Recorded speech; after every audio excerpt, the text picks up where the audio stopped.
A jawbone sits in a cave in southwestern Romania.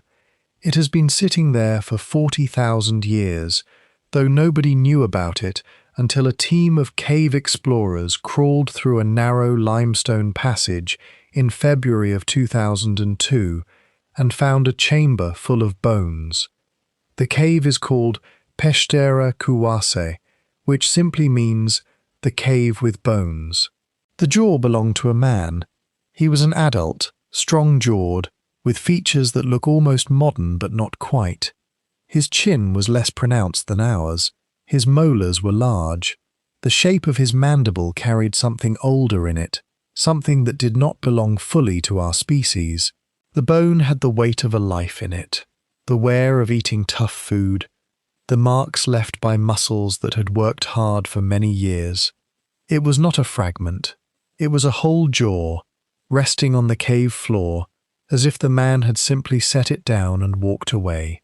When scientists extracted DNA from that jawbone years later, they found something that changed the way we understand our own past. This man carried between 6 and 9% Neanderthal DNA in his genome. That is roughly 3 times the amount that most people of European or Asian descent carry today. One of his chromosomes, the 12th, was 50% Neanderthal. The math of inheritance pointed to a clear and astonishing conclusion.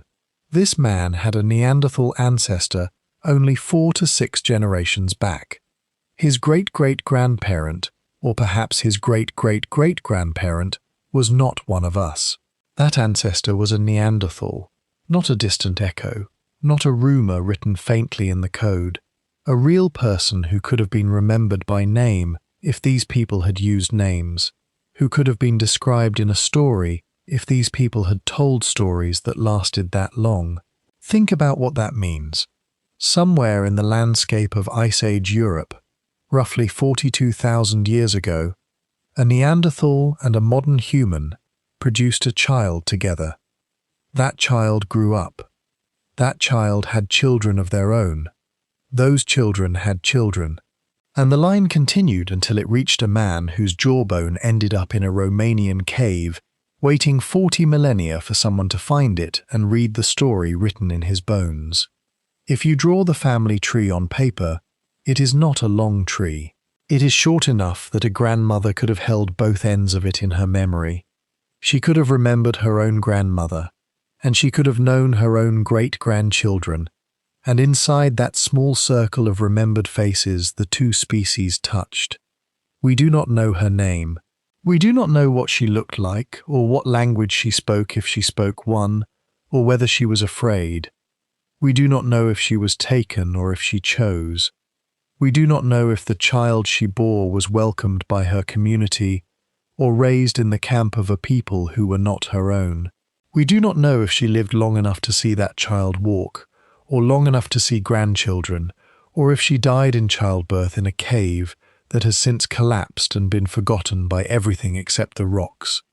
The evidence does not allow us to see those things, but the evidence does allow us to see that it happened, not once, not as a rare accident, but again and again, across thousands of years, across a continent, in ways that left permanent marks on the bodies of billions of people alive today.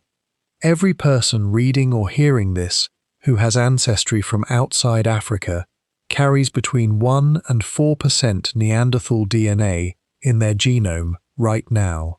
If your ancestors came from Europe, Asia, the Americas, or the islands of the Pacific, you are carrying fragments of a people who vanished from the earth roughly 40,000 years ago. They are not entirely gone. They are inside you.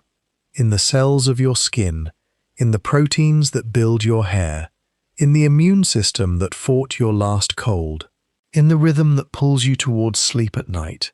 They are working in you still, after 40,000 years, and most of us have no idea they are there. Before we go deeper, I want to ask you something. Does your family have a story about strangers who eventually became kin? Maybe a marriage that crossed a boundary, maybe an adoption, maybe someone who came from another village, another country, another faith, and was slowly folded into the family until nobody could remember a time before they belonged. Maybe there is a photograph of a great-grandmother whose origins were never fully explained, whose accent was different, whose face did not quite match the others. If you have a story like that, I hope you will share it, because those memories are part of this history too. The oldest version of that story is written in your DNA, and the newest version is still being written in the families we build today. The question we are following is not simply whether humans and Neanderthals met. We know they did. The question is what happened when they did. What did that meeting look like in the flesh? Who were the women at the center of it? What were the first faces that saw each other across a valley or across a fire? What did they see when they looked? Fear, curiosity, hunger, recognition, or something older than any of those words? And why does the genetic evidence point so strongly in one direction, toward Neanderthal fathers and human mothers, rather than the other way around? The Jawbone in Romania is one piece. There are others. A cave in Bulgaria holds bones that tell a similar story but from an earlier time. A skull in the Czech Republic carries a different version. A thigh bone in Siberia adds another layer. A tiny fragment from a girl in the Altai Mountains, no larger than a fingernail, adds one more. And woven through all of them, like a thread too thin to see but too strong to break, is the evidence written on the X chromosome, the chromosome that carries the signature of who paired with whom in the deepest darkness of our shared past. What happened when human women met Neanderthals is not a single story. It is 1,000 stories, most of them lost forever. But the bones remember, the DNA remembers, the chromosomes remember, in their strange silent way, the arithmetic of who joined whose life and whose children walked forward into the future. And if we listen carefully enough, the evidence lets us hear something we were never supposed to be able to hear. The sound of two kinds of people, meeting at the edge of their worlds, and making a decision that would echo for 40,000 years. That decision is the reason you exist in the exact form that you do. That decision is written in the cells you are using to read these words. And by the end of this documentary, you will not think of your body the same way again. Chapter 1. The Jawbone in the Cave of Bones. The Carpathian Mountains of southwestern Romania are folded with limestone. Water has been carving through that limestone for millions of years, opening caves that no human eye has ever seen, and caves that were once full of human life and are now silent. The land above is quiet forest and pasture. The land below is a hidden world of chambers and passages and rivers that flow in the dark. In February of 2002, 3 Romanian cavers named Ștefan Milota, Adrian Bilger, and Laurențiu Sarcina were exploring one of these cave systems near the town of Anina.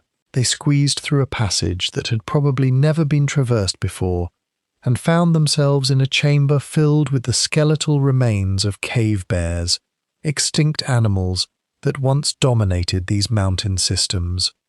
The bear bones lay everywhere, some articulated, some scattered, the remains of a species that had used this cave as a den for thousands of winters. Mixed among the bare bones was something else, a human mandible, complete, lying on the surface of the cave floor as though it had been placed there recently, though it had been resting in that darkness for 40 millennia. The cavers did not touch it. They photographed it, marked the location, and reported the find to the Institute of Speleology in Cluj-Napoca. This restraint mattered. A hand reaching down to pick up the jaw would have transferred modern DNA to the surface. Modern skin cells, modern bacteria, modern contamination.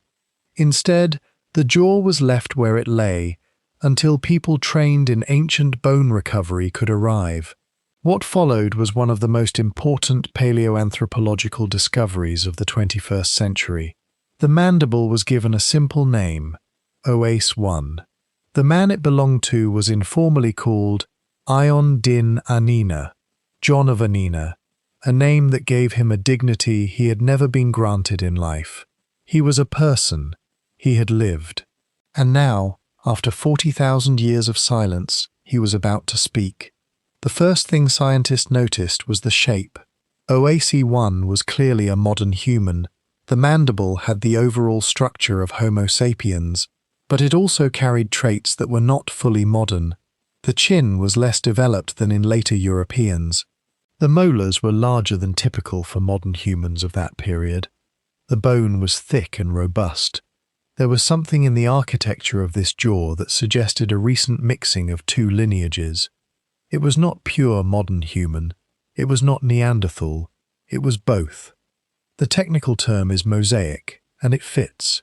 The bone was a mosaic of features, some from one lineage and some from another, assembled into a single working jaw that had chewed food and shaped words, and eventually come to rest in the dark. Radiocarbon dating placed Oase 1 at approximately 40,000 years before present, with a margin of about 1,000 years in either direction. This made him one of the oldest modern human remains ever found in Europe. He lived during a period that archaeologists call the Upper Paleolithic, a time when modern humans were spreading across the continent for the first time, bringing with them new stone tool technologies, new forms of symbolic expression, and new ways of organizing social life. He also lived during a time when Neanderthals still occupied parts of Europe.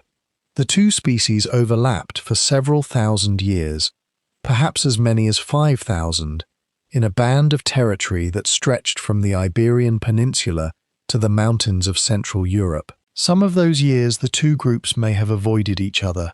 Some of those years they clearly did not. For years, the morphological evidence was intriguing but not conclusive. The jaw looked mixed, but morphology alone cannot prove interbreeding. Environmental factors, individual variation, and the natural range of human diversity can all produce features that resemble those of another species. What was needed was DNA. And extracting DNA from a 40,000-year-old bone found in a cave is not simple. The cave environment is wet. DNA degrades in moisture. Contamination from bacteria, fungi, and later human contact can overwhelm the ancient genetic signal. The chances of recovering usable DNA from a specimen like Oase 1 were slim. For years the bone waited. Techniques improved. Cleaner labs were built. Methods were developed to filter out the noise of bacterial and modern human DNA and isolate only the ancient signal. In 2014, a team led by Qiaomei Fu of the Chinese Academy of Sciences, working with Svante Pääbo and the Max Planck Institute for Evolutionary Anthropology in Leipzig, Germany, attempted it. They drilled into the jawbone, extracted tiny samples of powdered bone, and used techniques developed over more than a decade of ancient DNA research to isolate whatever genetic material had survived. The samples were minuscule, a few 100 milligrams of powder, pale as chalk, gathered from inside the densest part of the bone where DNA is best preserved. From that powder, they hoped to read a genome. The results were published in the journal Nature in 2015, and they were extraordinary. Oase 1 carried between 5 and 11% Neanderthal autosomal DNA. The average estimate was around 6 to 9%. This is roughly 3 times the level found in modern European or Asian populations today. But the most striking finding was not the total percentage. It was the length of the Neanderthal DNA segments. When two populations interbreed, the offspring carry long stretches of DNA from each parent. With each subsequent generation, those stretches are broken up by a process called recombination, in which chromosomes exchange pieces during the production of eggs and sperm. Over many generations, the DNA segments from the original mixing become shorter and shorter, scattered throughout the genome like pages from a book that has been torn apart and shuffled. The shorter the segments, the older the mixing. The longer the segments, the more recent. The Neanderthal DNA segments in Oase 1 were long, remarkably long, Some of them spanned tens of millions of base pairs. By measuring the length of these segments and comparing them to known rates of recombination, the researchers calculated that Oase 1 had a Neanderthal ancestor approximately 4 to 6 generations before his birth. That means his great-grandparent or great-great-grandparent was a Neanderthal, not a distant echo from tens of thousands of years earlier, a close, recent, direct ancestor who may have been alive when Oase 1 was a child. It is possible that this ancestor was still remembered by the oldest members of Oase 1's community. It is possible that stories about that ancestor had been passed down, changing with each retelling, becoming legend, becoming something the children in the group heard around a fire and half believed and half doubted. Imagine what this means for a moment.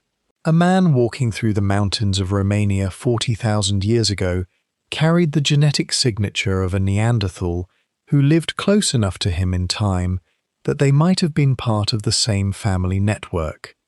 His grandmother or great-grandmother may have been half Neanderthal. His great-grandmother may have been fully Neanderthal. The mixing was not ancient history for Oase 1. It was family. It was recent. It was the kind of thing an elder might still remember, and a child might still ask about, and a mother might still explain in the quiet moments before sleep. This finding overturned a quiet assumption that had persisted in some corners of paleoanthropology.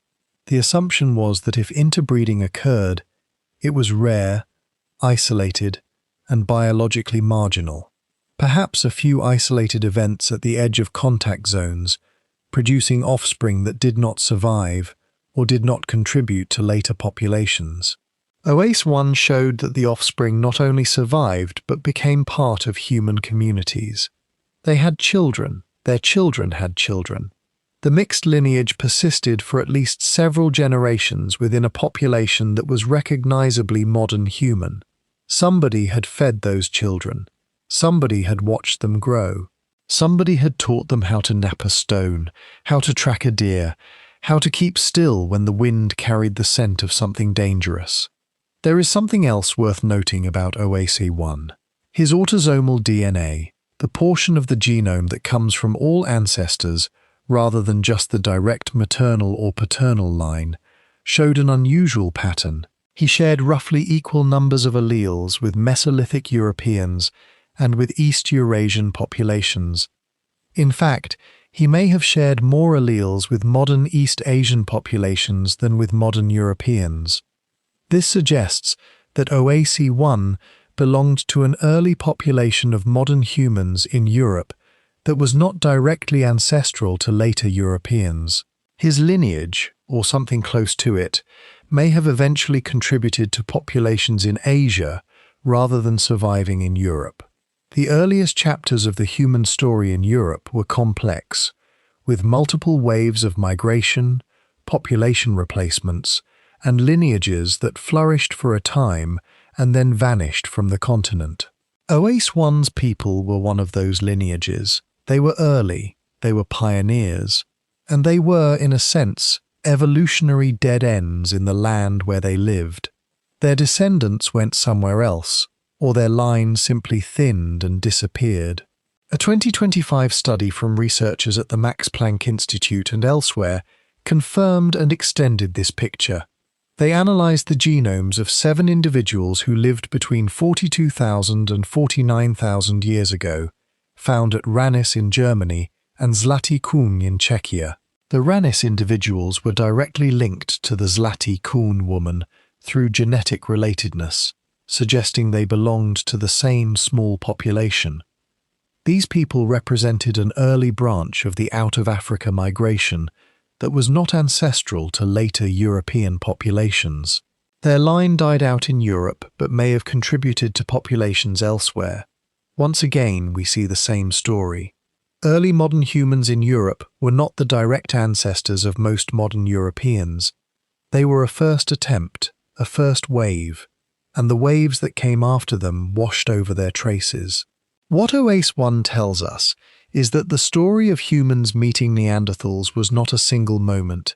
It was a process that unfolded over thousands of years in multiple locations, involving multiple populations, with different outcomes in different places. Some mixed, some did not. Some mixed offspring survived and joined human communities. Some may not have survived. Some communities absorbed Neanderthal ancestry generation after generation. Some communities lived nearby and never seemed to have mixed at all.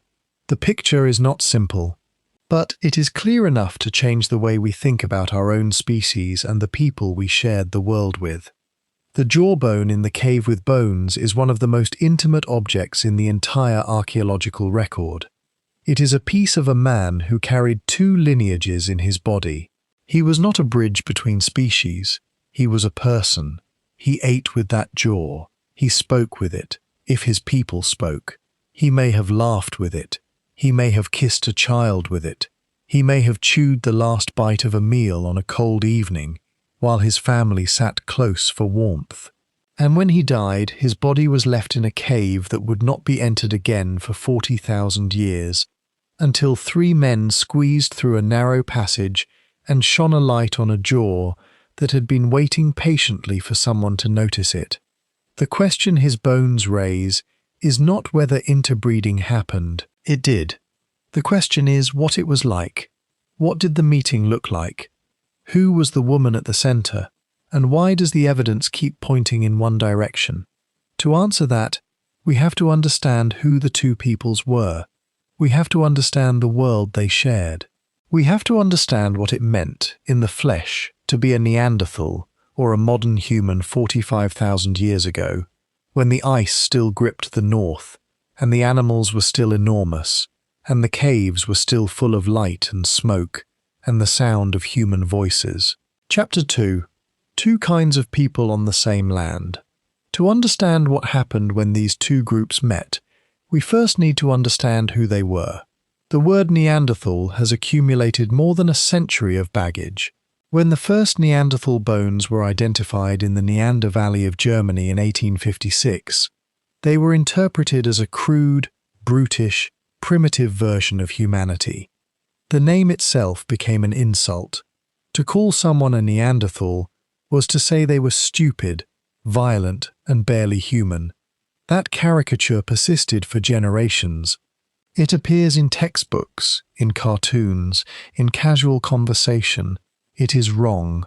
And the fact that so many educated people still carry a mental image shaped by 19th century assumptions is itself a small tragedy, because it means we have been thinking about a whole people through a lens made of prejudice. Neanderthals were a distinct species of human, Homo neanderthalensis, who lived in Europe and Western Asia for hundreds of thousands of years. They evolved from earlier hominins, likely Homo heidelbergensis, in the harsh conditions of Pleistocene Europe. The climate they lived in was brutal. Ice sheets advanced and retreated. Temperatures dropped far below anything modern Europeans experience. The landscape shifted between cold steppe and sparse forest. The animals were enormous. Mammoths, woolly rhinoceroses, cave bears, giant elk. Survival in this world required strength, intelligence, and cooperation. It required people who could read the land, follow tracks, remember where water was, remember which plants were safe, remember which valleys the herds moved through in which season. A person who could not remember these things did not survive. A group that could not teach these things did not survive either. Neanderthals were shorter than modern humans, but they were heavily built.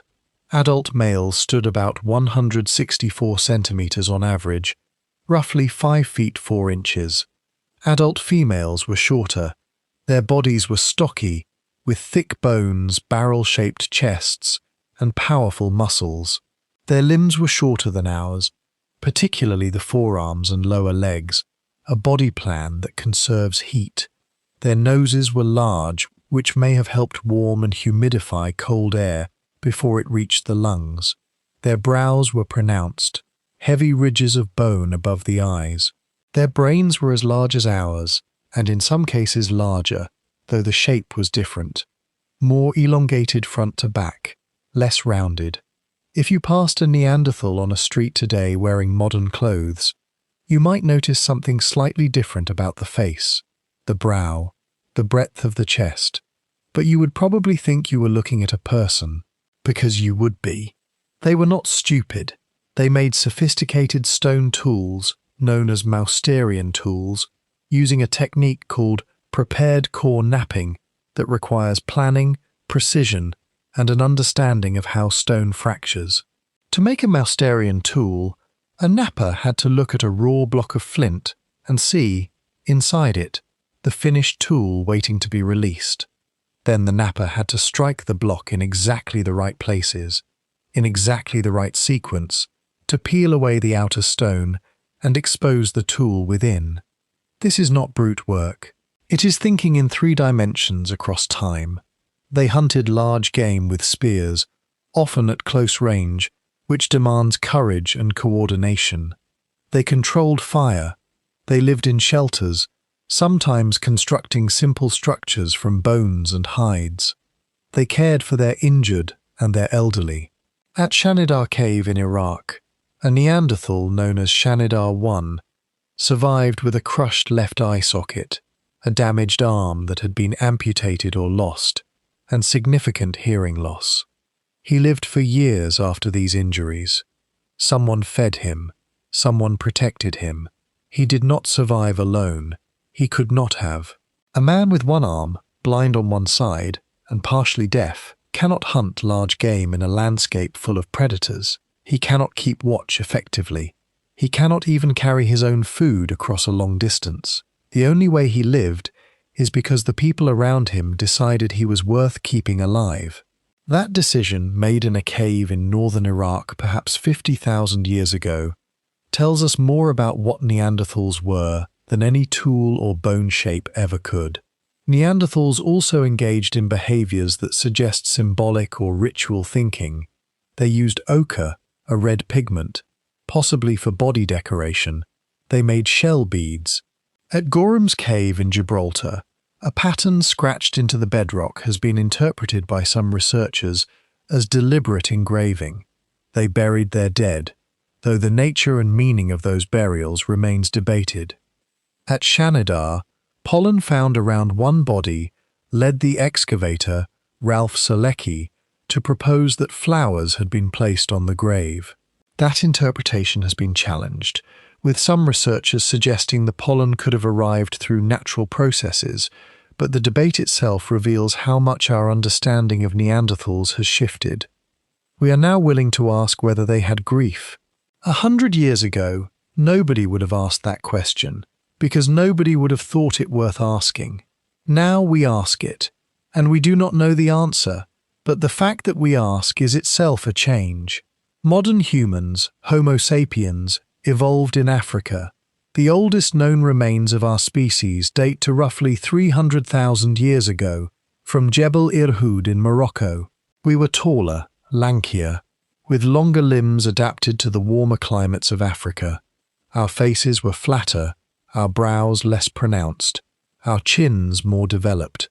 Our brains were slightly smaller on average than Neanderthal brains, but differently shaped, more rounded, with expanded regions associated with certain cognitive functions. The differences between the two species were real, but they were not the differences of a human from an animal. They were the differences of two lineages that had been separated for perhaps 500,000 or 600,000 years and had adapted to two very different worlds. We developed our own tool traditions.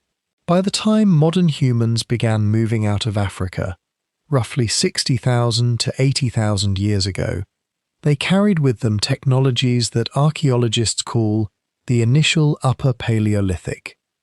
These included blade-based stone tools, bone and antler implements, and personal ornaments made from shells, beads, and ochre. The technological transition was significant, but it was not a simple story of superior tools replacing inferior ones.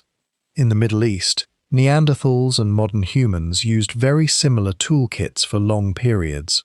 The boundary between the two cultures was not as sharp as once believed.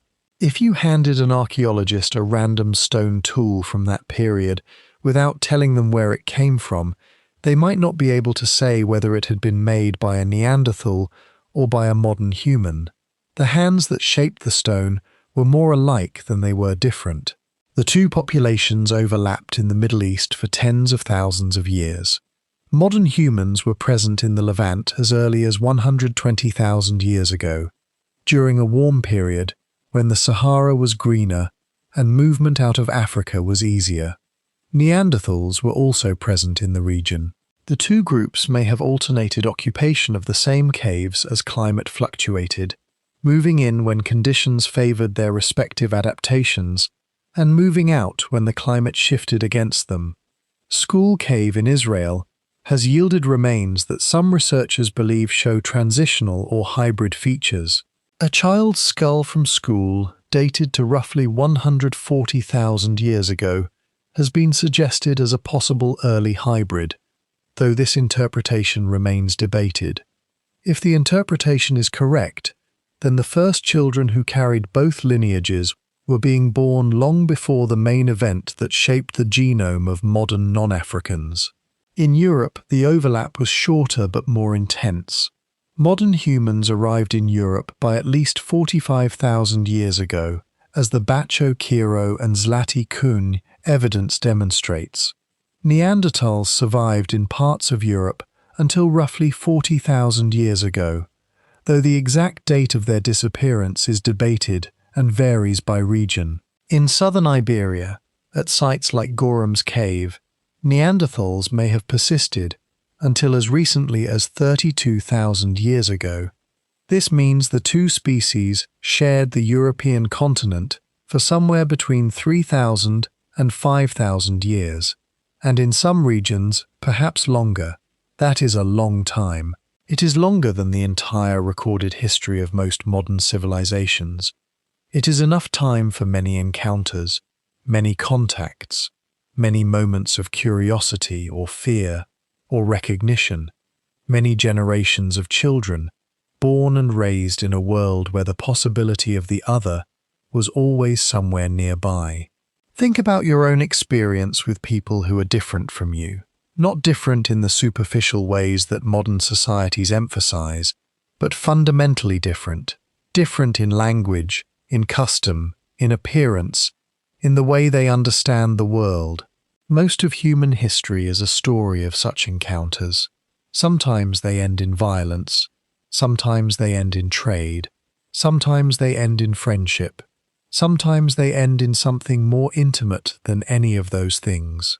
If your family has stories about the first time your grandparents met people from another country, or another region, or another faith, those stories are pale echoes of an encounter that was already ancient by the time your grandparents were born. The Neanderthals were not another species of animal. They were another species of human. They walked upright, they had hands like ours, they made tools, they used fire, they buried their dead, they lived in families, they experienced the world through eyes that were shaped differently from ours, but that saw the same sun, the same moon, the same stars. When a modern human woman stood face to face with a Neanderthal, she was not looking at an animal. She was looking at someone who might have been terrifying, someone who might have been fascinating, someone who was undeniably, unmistakably a person, someone who could laugh and mourn and choose, someone who could look back.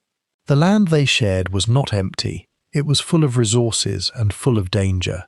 Game animals moved in herds, rivers ran through valleys, caves offered shelter, but also housed cave bears and lions. The climate was unstable. A cold year could mean starvation. A warm year could mean floods. In this world, both populations were small. The estimated breeding population of Neanderthals across all of Europe and Western Asia may have been as low as 2,400 individuals, according to work by Joshua Akey and his team at Princeton. Modern human populations in Europe during this early period were also tiny, perhaps only a few thousand individuals spread across the entire continent.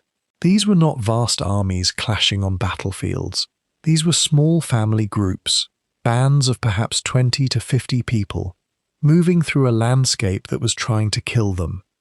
When two such groups encountered each other, the stakes were enormous. Every stranger was a potential threat. But every stranger was also a potential ally, a potential mate, a potential source of knowledge about a landscape that one group knew better than the other. The decision to approach rather than flee, to share rather than fight, to trust rather than kill, was a survival decision with consequences that could last for generations. And unlike modern encounters, where a bad choice might be corrected by another group nearby, in the world of the Neanderthals and early modern humans, the next group might be 100 kilometers away, or 1,000, or nowhere at all. Every encounter mattered, because every encounter might be the only one. We do not know how often these encounters happened. We do not know how many ended peacefully and how many ended in blood. But we know what the genetic evidence says. It says that enough of them ended in the production of children that every non-African person alive today carries the evidence in their DNA. The encounters were not rare, they were repeated. They occurred across thousands of years and across a vast geographic range, and they left a mark that has not been erased by 40,000 years of subsequent history. That mark is still on us. It is on every hand that turns a page, every eye that reads a screen, every voice that says a word in any language spoken outside sub-Saharan Africa today. Chapter 3. When the first faces appeared. The earliest evidence of modern humans venturing into Neanderthal territory comes not from Europe, but from the Middle East. The Levant, the strip of land along the eastern Mediterranean that includes modern Israel, Lebanon, Syria, and Jordan, was a crossroads. It was the corridor through which any group moving out of Africa into Eurasia had to pass. It was also a region where Neanderthals had been present for tens of thousands of years. The two populations did not simply pass through the same landscape at different times. They lived in it, sometimes concurrently, sometimes in alternation as the climate shifted. The land itself became a stage on which two lineages met and parted and met again, over and over, for periods longer than any human civilization has ever lasted. Caves in the Carmel Range and the Galilee have yielded remains of both species. Kafsa Cave, near Nazareth, contained the remains of modern humans dated to roughly 90,000 to 100,000 years ago. Kebara Cave, on the western slope of Mount Carmel, contained a Neanderthal skeleton dated to about 60,000 years ago. Jawbone Cave, also on Mount Carmel, contained Neanderthal remains spanning a long period.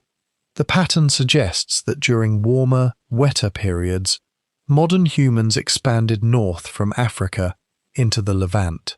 During colder, drier periods, Neanderthals expanded south from Europe and Western Asia into the same region. The two groups may have traded places in these caves many times, following the rhythm of climate change. A modern human family might have slept in a chamber where, 1,000 years earlier, a Neanderthal family had slept, and neither would have known. This alternating occupation lasted for tens of thousands of years before the major wave of modern human expansion out of Africa roughly 60,000 years ago. During that long period, the two populations were in proximity. Whether they met face to face during these earlier periods is uncertain. The genetic evidence suggests that the first major interbreeding event that left a lasting genetic legacy occurred roughly 50,000 to 60,000 years ago, likely in the Middle East, shortly after the main out-of-Africa migration. But the possibility of earlier, smaller encounters cannot be ruled out. Recent work by Joshua Akey and his team, using new methods to detect ancient gene flow, has found evidence of at least 3 separate waves of mixing between modern humans and Neanderthals, some going back as far as 250,000 years. If those findings hold, the two groups were meeting and mixing long before anyone thought possible. The School Cave remains deserve closer attention. School 5, an adult male, has features that some researchers describe as transitional between modern humans and more archaic forms. School 1, a child, has been the subject of recent analysis, suggesting it may represent an early hybrid between Homo sapiens and Neanderthals, dating to roughly 140,000 years ago. If this interpretation is correct, it would push the first known interbreeding event much earlier than the genetic evidence from later populations suggests. But the school material is fragmentary, and the interpretation remains debated. What is clear is that the Levant was a zone of contact, a place where two kinds of humans lived in close proximity for an extraordinary length of time. The land itself was a border, and like all borders it was porous, crossed and recrossed by people whose lives we can now only glimpse through the remains of their bones. When modern humans finally crossed into Europe, they entered a landscape that was already occupied. The earliest securely dated modern human remains in Europe come from Bacho Kiro Cave in Bulgaria. In 2020, a team led by Jean-Jacques Hublin of the Max Planck Institute and Nikolai Sirokov of the Bulgarian Academy of Sciences announced the discovery of modern human remains in Bacho Kiro Cave, dated to between 43,000 and 46,000 years ago. These remains were found in association with stone tools belonging to the initial Upper Paleolithic, the earliest technological tradition linked to modern humans in Eurasia. Alongside the tools were beads made of cave bear teeth, drilled and shaped by hands that wanted to make something beautiful, not just useful. Bacho Kiro Cave is a 4-story labyrinth of galleries in the Balkan Mountains of Bulgaria. Neanderthals had used the cave more than 50,000 years ago, leaving behind their characteristic Mousterian tools. Then modern humans arrived, bringing beads and stone blades stained with ochre. Then, thousands of years later, another group of modern humans settled in the cave with different, more sophisticated tools. The cave is a palimpsest of human occupation, layer upon layer, of different people using the same space over tens of thousands of years. If you walked through it today, you would walk over floors made from the fires and refuse of dozens of generations, each one leaving a thin layer of ash and bone and stone chips that eventually became the floor of the next generation. When Mateja Hajdinjak and colleagues at the Max Planck Institute sequenced the genomes of 5 individuals from Bacho Kiro Cave, they found that the 3 oldest individuals, dated to between 43,000 and 46,000 years ago, carried between 3 and 3.8% Neanderthal DNA. That level is higher than most later ancient humans and comparable to some modern populations. But the critical finding was the length of the Neanderthal DNA segments. They were extremely long, indicating that these individuals had Neanderthal ancestors only 5 to 7 generations back in their family histories. This is the same pattern seen in Oase 1. Recent mixing. Not a distant event from 100 generations ago, but mixing that happened within living memory of these individuals' grandparents or great-grandparents. The Bacho Kiro people lived at a time when Neanderthals were still present in the Balkans. Their family histories included Neanderthals as recent ancestors. They were not the descendants of an ancient, forgotten encounter. They were the descendants of encounters that had happened within their own communities' lifetimes. An old woman sitting by a fire in Bacho Kiro Cave 45,000 years ago might have known, or been told by her mother, that her own great-grandfather had been a Neanderthal. It was that close. There is something striking about the Bacho Kiro genomes that adds another dimension to the story. The oldest individuals at Bacho Kiro were most closely related to later populations in East Asia and the Americas, not to later Europeans. Their genetic lineage did not survive in Europe, it survived in Asia. This means that the first modern humans to enter Europe, the people who were most likely to have had direct contact with Neanderthals, were not the ancestors of modern Europeans. Their lineage died out in Europe, perhaps replaced by later waves of modern humans, but persisted in Asia, where their descendants eventually crossed the Bering Land Bridge into the Americas. Think about what this means. The people who first met Neanderthals in Europe, the people who carried the most recent and most intimate evidence of that contact, left no descendants in the land where the contact occurred. Their genetic line continued in Asia and in the indigenous peoples of the Americas. If you have Native American ancestry or East Asian ancestry, some of the Neanderthal DNA you carry may come from those first encounters in the Balkans, 45,000 years ago. The meeting happened in Europe, but the legacy traveled east, across Asia, across the Bering Strait, into a hemisphere the Neanderthals themselves never saw. A Neanderthal who lived and died in Bulgaria may have descendants today in the Andes, in the Amazon, in the Arctic. That is what 40,000 years of migration can do. The Zlatý woman from the Czech Republic tells a different part of the story. Her skull was found in 1950 in the Koněprusy caves of central Bohemia.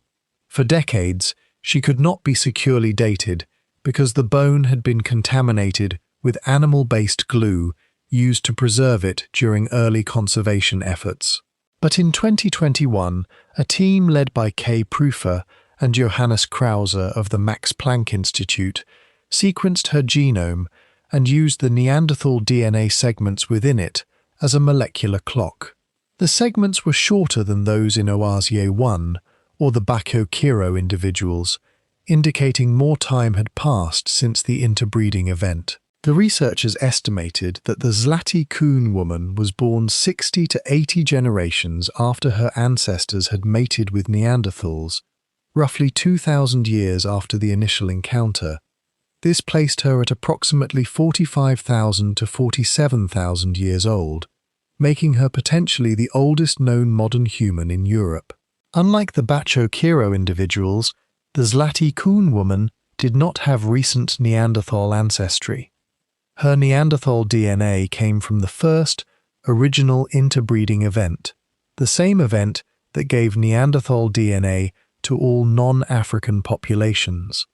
She did not carry evidence of additional, later mixing. This suggests that not every modern human group in Europe had ongoing contact with Neanderthals. Some groups, like those at Bacho Kiro and in Romania, mixed recently and repeatedly. Others, like the Zlatý woman's population, carried only the original signature from the Middle East. Two women could have lived at the same time, in the same continent, and one would have had a Neanderthal great-grandfather, while the other's most recent Neanderthal ancestor had lived 2,000 years before her birth. This variation tells us something important. The encounters between modern humans and Neanderthals were not uniform. They depended on geography, population density, timing, and the specific social dynamics of each group. Some modern human communities lived near Neanderthals and interacted with them. Others did not. The story is not monolithic. It is a mosaic of different encounters, different outcomes, different choices made by different people in different places. Every valley had its own history. Every band had its own memory. And the sum of all those small histories is what we now read in the DNA of everyone whose ancestors left Africa. Before we follow the genetic evidence deeper, I want to ask you something. Have you ever moved to a new place where the people were different from the people you grew up with? Different language, different customs, different ways of doing ordinary things. If you have, you may remember that first moment of standing in an unfamiliar world and deciding whether to stay or turn back. That moment is very old. It may be older than our species. Every migration in human history has involved that moment, from the first band that walked out of Africa to the newest immigrant who stepped off a plane last week. The bodies change, the clothing changes, the decision does not. Some of you may remember it clearly, and if you do, I hope you will share it, because that is what the beginning of this story felt like too. Chapter 4. The Blood That Tells the Direction. For years, the fact of interbreeding between Neanderthals and modern humans was established. The direction was not. Scientists knew that the two groups had mated. They knew that the offspring had survived and contributed to modern human populations, but they did not know whether the mixing was symmetrical, whether Neanderthal men paired with human women and Neanderthal women paired with human men in roughly equal numbers, or whether the pattern was biased in one direction. The answer, when it finally came, changed the way we understand the encounter itself. The answer came from a place that might seem unlikely: the X chromosome. In humans, sex is determined by the 23rd pair of chromosomes. Females have 2 X chromosomes. Males have 1 X chromosome and 1 Y chromosome. The Y chromosome is passed from father to son. The X chromosome is passed from mother to both sons and daughters, and from father to daughters only. A father cannot pass his X chromosome to his son. He passes his Y to his sons and his X to his daughters. This asymmetry in how sex chromosomes are inherited turns out to be a powerful tool for reading ancient encounters. Because of this inheritance pattern, the X chromosome carries a record of who mated with whom. If a Neanderthal male mated with a modern human female, their daughters would inherit a Neanderthal X chromosome from the father and a modern human X chromosome from the mother. Their sons would inherit a modern human Y chromosome from the father and a modern human X chromosome from the mother. The Neanderthal X chromosome would enter the human population through the daughters, but not through the sons. If a Neanderthal female mated with a modern human male, their sons would inherit a Neanderthal X chromosome from the mother and a modern human Y chromosome from the father.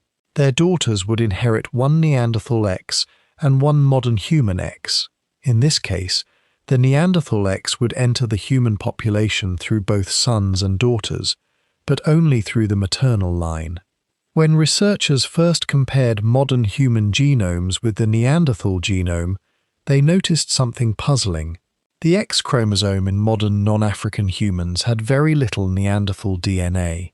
Large stretches of the X chromosome were what geneticists called Neanderthal deserts, regions where Neanderthal ancestry was almost entirely absent. The rest of the genome carried the expected 1 to 4% Neanderthal DNA, but the X chromosome was conspicuously clean.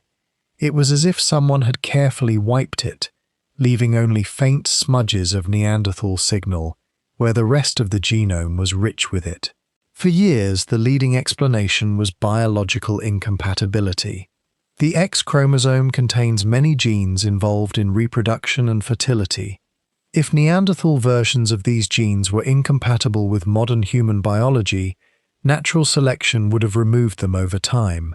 Hybrid males who inherited Neanderthal X chromosomes might have been less fertile or infertile, and their genes would not have been passed on. Over thousands of generations, the Neanderthal DNA on the X chromosome would have been systematically eliminated, creating the deserts we see today. It was a plausible story. It fit the data. It aligned with what geneticists knew about hybrid infertility in other species. But a study published in the journal Science in 2024 challenged it. The research, led by Alexander Platt and colleagues, took a different approach. Instead of looking only at Neanderthal ancestry in modern humans, they examined modern human ancestry in Neanderthals. They analyzed 3 Neanderthal genomes: the Altai Neanderthal from Denisova Cave in Siberia, the Chagyrskaya Neanderthal, also from Siberia, and the Vindija Neanderthal from Croatia. They compared these genomes with genetic data from sub-Saharan African populations, which carry little or no Neanderthal ancestry, to trace the flow of genes in the opposite direction, from modern humans into Neanderthals. It was a mirror held up to the previous question. The results were striking. Neanderthals showed a 62% relative excess of modern human ancestry on their X chromosomes compared with the rest of their genome. In other words, While modern humans have a deficit of Neanderthal DNA on the X chromosome, Neanderthals have an enrichment of modern human DNA on their X chromosome. The pattern is a mirror image. Two peoples, two genomes, and the same asymmetry running through both in opposite directions. If biological incompatibility were the sole explanation, the same pattern should appear in both directions. Neanderthal X chromosomes should show a depletion of human DNA, just as human X chromosomes show a depletion of Neanderthal DNA. But they do not. The mirror image result suggests that something other than, or in addition to, biological incompatibility is responsible. The math simply does not work out if the only force is selection against hybrid X chromosomes.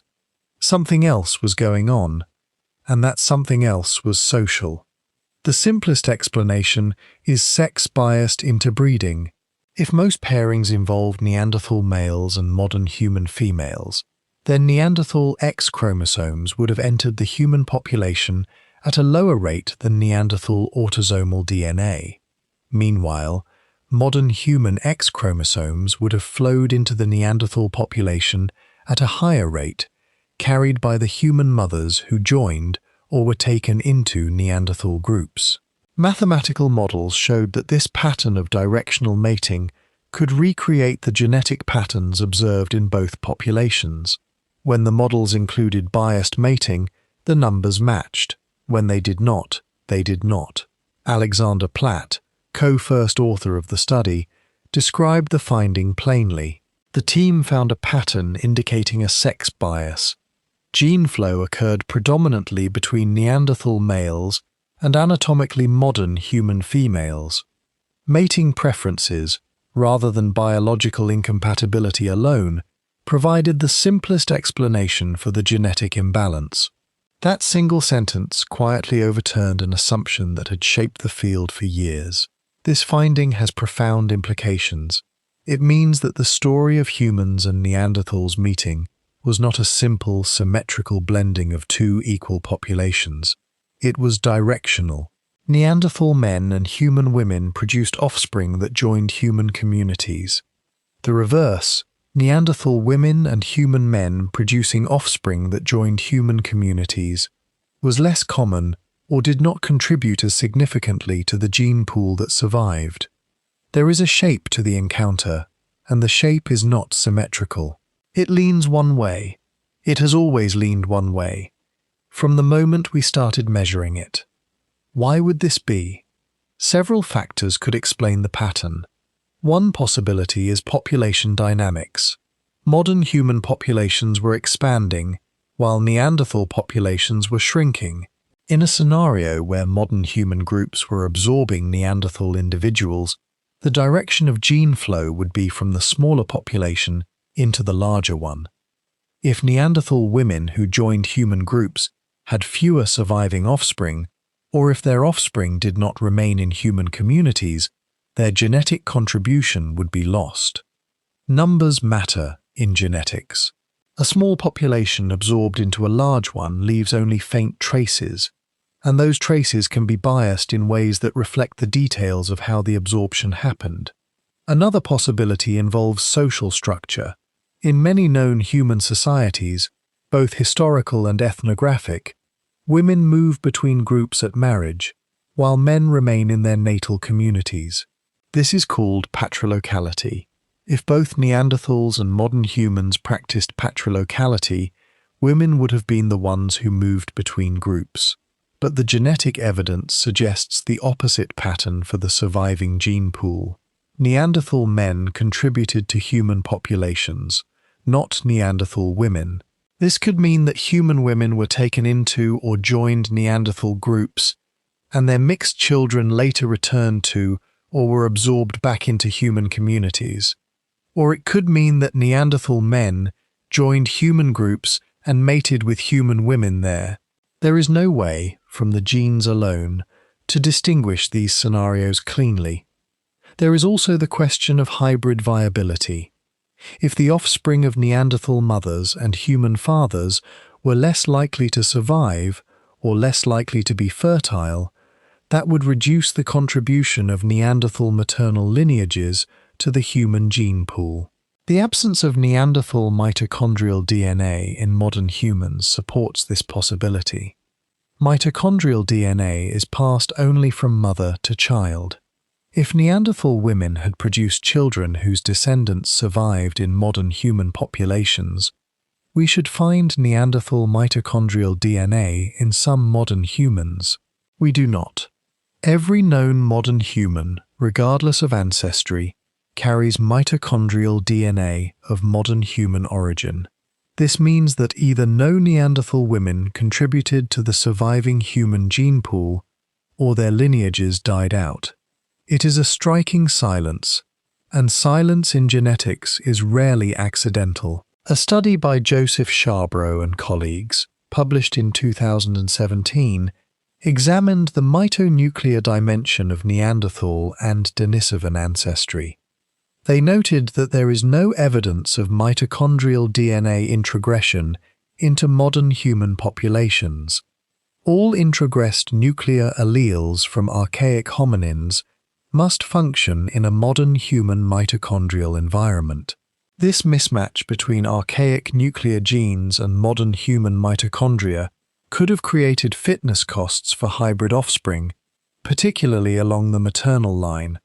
Mitochondria and nuclear DNA have to work together to power a cell. When they come from different lineages, the machinery can misfire. That misfire may have been the quiet killer of countless Neanderthal maternal lines. The geneticist Svante Pääbo, who led the team that first sequenced the Neanderthal genome and won the Nobel Prize for that work in 2022, has described the relationship between the two species as being at the very edge of biological compatibility.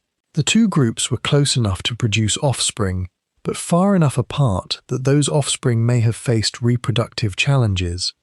Hybrid males, in particular, may have experienced reduced fertility, a phenomenon seen in other primate species when two distinct populations hybridize. The line between one species and two is not a wall. It is a gradient, and Neanderthals and modern humans were on that gradient, close enough to touch but not close enough for every child of their union to walk forward untroubled. The picture that emerges is complex. It is not a simple story of love or violence. It is a story of two populations that were close enough to mate and produce children, but not so close that all those children were equally viable.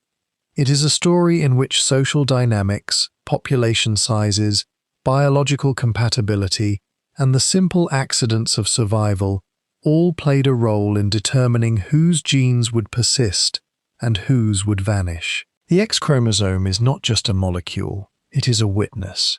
It carries the signature of who met whom, who paired with whom, and whose children survived to carry the story forward. And what it tells us, with increasing clarity, is that the meeting between human women and Neanderthals was not random. It had a direction. That direction is written in the bodies of billions of people today, in every cell, in every generation, in an unbroken chain that reaches back to a moment in the Middle East, 50,000 years ago, when two people, who were not quite the same kind of people, made a child who lived. Chapter 5. The question nobody wants to ask. Simply the genetic evidence points in one direction. Neanderthal males and modern human females produced the offspring that survived in the human gene pool. This finding raises a question that is difficult to ask and impossible to answer with certainty. Why? What were the social circumstances that produced this pattern? Was it choice, coercion, or something that cannot be captured by either of those modern categories? The truth is that the evidence gives us the shape of what happened but not the meaning. It shows us the outline of a decision but not the face of the person who made it. This is the point where responsible storytelling requires honesty about the limits of evidence. Ancient DNA can tell us that mixing happened. It can tell us the direction. It can tell us the approximate timing. It cannot tell us the emotional state of the people involved. It cannot tell us whether a particular encounter was violent or tender. It cannot tell us whether a woman chose to leave her group or was taken from it. It cannot tell us whether a child of mixed ancestry was embraced or rejected. These are questions the evidence cannot answer, and pretending otherwise would be a violation of trust. Anyone who claims to know for certain what those first mothers felt is guessing, and the guess tells us more about the guesser than about the past. What we can do is think carefully about the range of possibilities and consider which ones are consistent with what we know about human behavior, both ancient and modern. Humans are not simple creatures. We are capable of extraordinary kindness and extraordinary violence, often in the same moment. The history of contact between different human groups is not a story of uniform behavior. It is a story of variation. Some encounters between different groups have been peaceful and cooperative. Some have been violent and exploitative. Many have been both, in different combinations, at different times. Ethnographic evidence from the 20th century, when small-scale societies still existed in many parts of the world, shows that first contact could unfold in almost any way, depending on the personalities, the pressures, and the moments involved. In the case of Neanderthals and modern humans, several scenarios are plausible. One possibility is that modern human groups encountered Neanderthal groups and, through trade, shared hunting, or mutual defense against predators, developed relationships that included intermarriage or mating. In small-scale societies, marriage between groups is a common way of building alliances. If a modern human group and a Neanderthal group were competing for the same resources in the same landscape, forming ties through mating could have been a strategy for reducing conflict and sharing knowledge. A daughter given to a neighboring band becomes a link. A son taken into another group becomes a bridge. This is how many small societies have managed peace, and there is no reason to believe our earliest ancestors were incapable of the same reasoning. Another possibility is that encounters were not always peaceful. In many known human societies, both historical and ethnographic, raiding between groups includes the capture of women. This is a grim reality of human history, documented across continents and millennia. If modern human groups and Neanderthal groups were in competition, the possibility of violent encounters cannot be excluded. A Neanderthal male who encountered a modern human female in a context of conflict might have produced offspring through coercion. Those offspring, if raised in the human group, could have contributed to the gene pool. To exclude this possibility from consideration would be to romanticize a past that we have no reason to romanticize. But to insist on it as the only possibility would be to project a specific fear onto a past that was more varied than any single narrative. A third possibility is more nuanced. In small populations living at low densities, the simple encounter of two individuals in the landscape, away from either group, could have led to mating without the involvement or knowledge of either community. The offspring of such an encounter might have been raised by the mother in her own group, with no knowledge of the father's identity. This scenario requires no violence and no formal social arrangement. It requires only two people, a moment, and the biology that both species shared. Two hunters on opposite sides of a valley, a gatherer and a stranger at a spring, a young woman who wandered too far, and a young Neanderthal man who was doing the same. We cannot know how many of the mixings began in exactly this way. We cannot know which of these scenarios, or what combination of them, actually occurred. The genetic evidence does not distinguish between them. What the evidence does tell us is that the pattern was consistent enough and widespread enough to leave a permanent mark on the human genome. This was not a single event, it was a pattern. And patterns in human behavior usually reflect underlying social or demographic conditions rather than isolated accidents. When something happens once, it is chance. When something happens for thousands of years across a whole continent in the same direction, It is not chance. It is structure. The sex-biased pattern, with Neanderthal males contributing to human populations more than Neanderthal females, could reflect several underlying conditions. If Neanderthal populations were shrinking, Neanderthal women may have been fewer in number and less likely to encounter human groups. If Neanderthal groups were being absorbed into larger human groups, the Neanderthal men in those absorbed groups would have mated with human women, while Neanderthal women in the same groups might have had fewer offspring or might have been more likely to die without contributing to the gene pool. Every small population faces demographic risks that a large population does not. The last few dozen women of a shrinking people carry the whole future of that people in their bodies, and if any of them die young or bear no daughters, the future closes a little more. The absence of Neanderthal mitochondrial DNA is particularly telling. Mitochondrial DNA passes only from mother to child. If Neanderthal women had been incorporated into human groups and had surviving children whose descendants persist today, we would expect to find Neanderthal mitochondrial DNA in modern populations. We do not.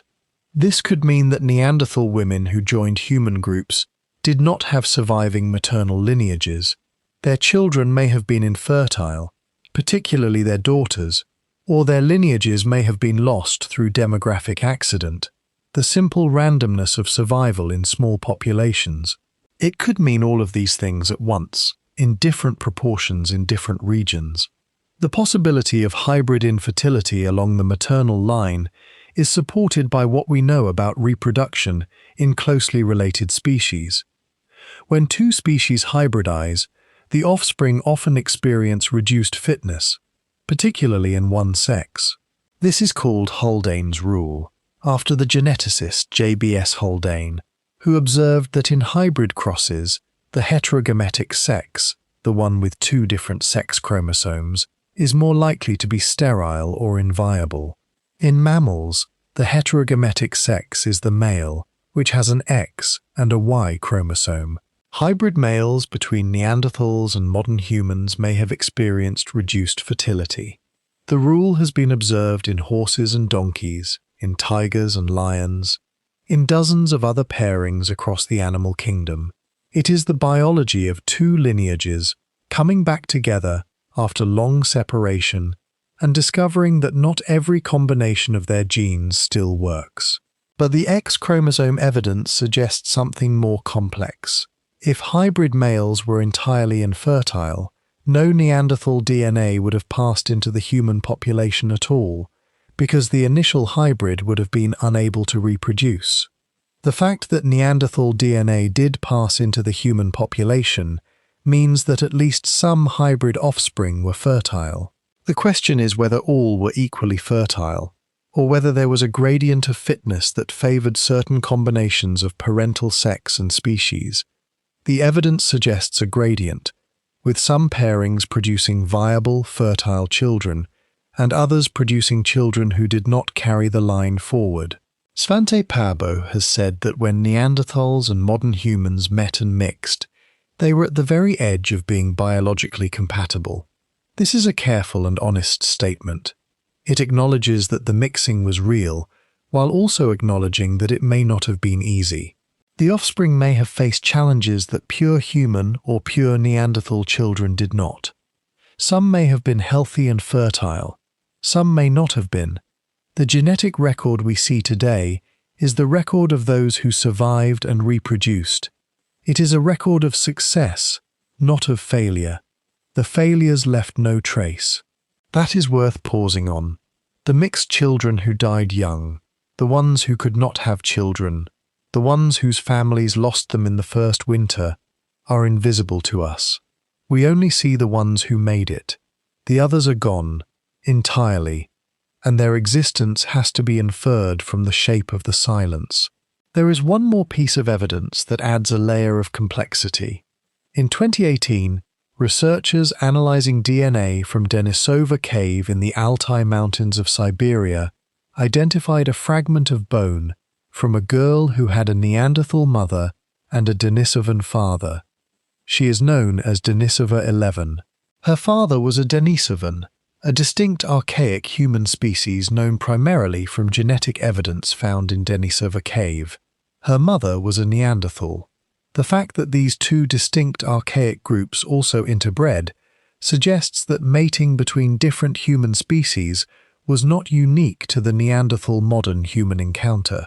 It may have been a more general feature of human evolution whenever distinct populations overlapped. Whenever two kinds of people met, some of them, sometimes, made children together. The Denisova 11 girl was at least 13 years old when she died.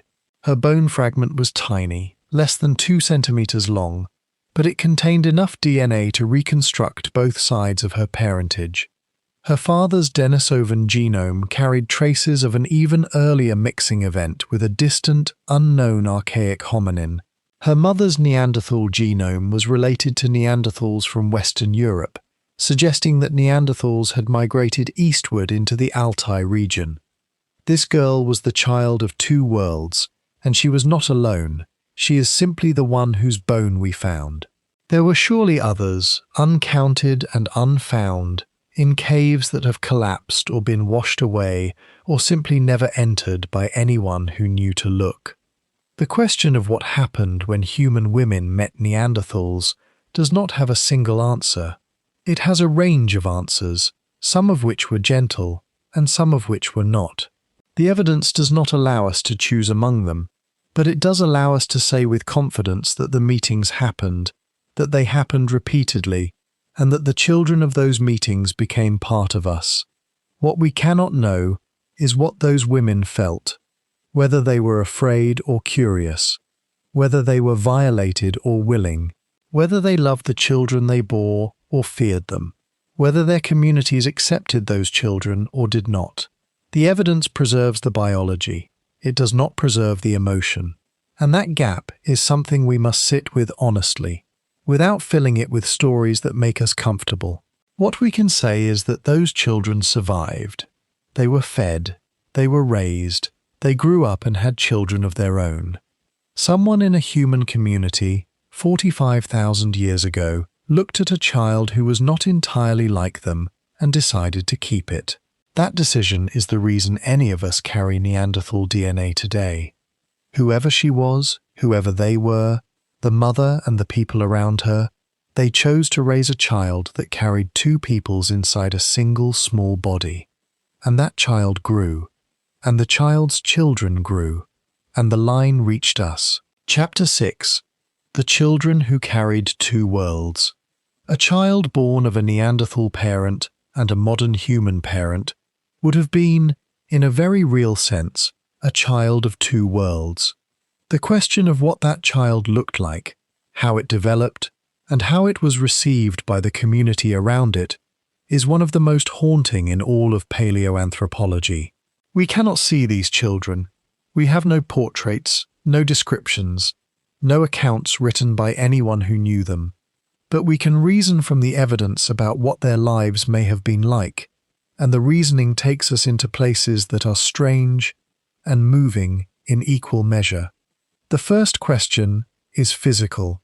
What would a hybrid child have looked like? The answer is not straightforward. Modern genetic research suggests that the physical traits associated with Neanderthal ancestry, the heavy brow, the large nose, the stocky build, the robust skeleton, are controlled by many genes, not by a single switch. A first-generation hybrid, with one Neanderthal parent and one human parent, would likely have shown a blend of features, perhaps a slightly heavier brow than typical for modern humans, perhaps a broader torso, perhaps larger hands and feet, but the face would likely have been recognizably human, and the child would have been recognizably a person. If you passed such a child in a marketplace today, dressed in modern clothes, you might notice something distinctive about their features, but you would not think they were something other than human. They would look like a person with a strong, unusual face. A study by Stephen Churchill and colleagues, published in 2022, examined mid-facial morphology in the context of Neanderthal modern human interbreeding. They noted that the facial features of early modern Europeans show variation that may reflect varying levels of Neanderthal ancestry. Some of the earliest modern human skulls in Europe, including Oase II from Peștera Oase, show features that could be interpreted as the result of recent mixing. Oase II, a skull found in the same cave system as Oase I, displays a combination of modern and archaic traits that is difficult to explain without invoking recent Neanderthal ancestry. Two skulls, two individuals, both from the same cave, both carrying the traces of a recent Neanderthal ancestor. This was not a lonely accident. This was a pattern that repeated within a single community. The Oase II skull is worth pausing on. It was discovered in June 2003 in the same cave system as the Oase I Jawbone. It belonged to an adult male and comprised an almost complete anterior cranial skeleton, a left temporal bone, and various frontal, parietal, and occipital bone segments. Like Oase I, it showed a mosaic of modern and archaic features. Its face was large and robust. Its brow was heavy. But its overall shape was modern human. Genetic analysis of Oase II, published more recently, confirmed that this individual also had a Neanderthal ancestor 4 to 6 generations back. Two individuals from the same cave, both with recent Neanderthal ancestry. This was not a coincidence. This was a population. It was a small community of people whose grandparents and great-grandparents had, some of them, been Neanderthals. And they lived together. They died together. They ended up in the same cave. The presence of multiple individuals with recent Neanderthal ancestry in the same cave system suggests that mixed individuals were not isolated anomalies. They were members of a community. They lived together, or at least were buried in the same place. This implies that the community accepted them. Whatever the circumstances of their conception, the children of mixed ancestry were raised within the group and lived long enough to become adults. They were somebody's family. They were somebody's kin.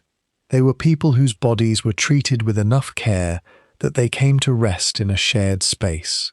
How those children were treated is a question that touches on the deepest aspects of human social behavior. In small-scale societies, children are valuable. They are the future of the group. They will become hunters, gatherers, caregivers, defenders.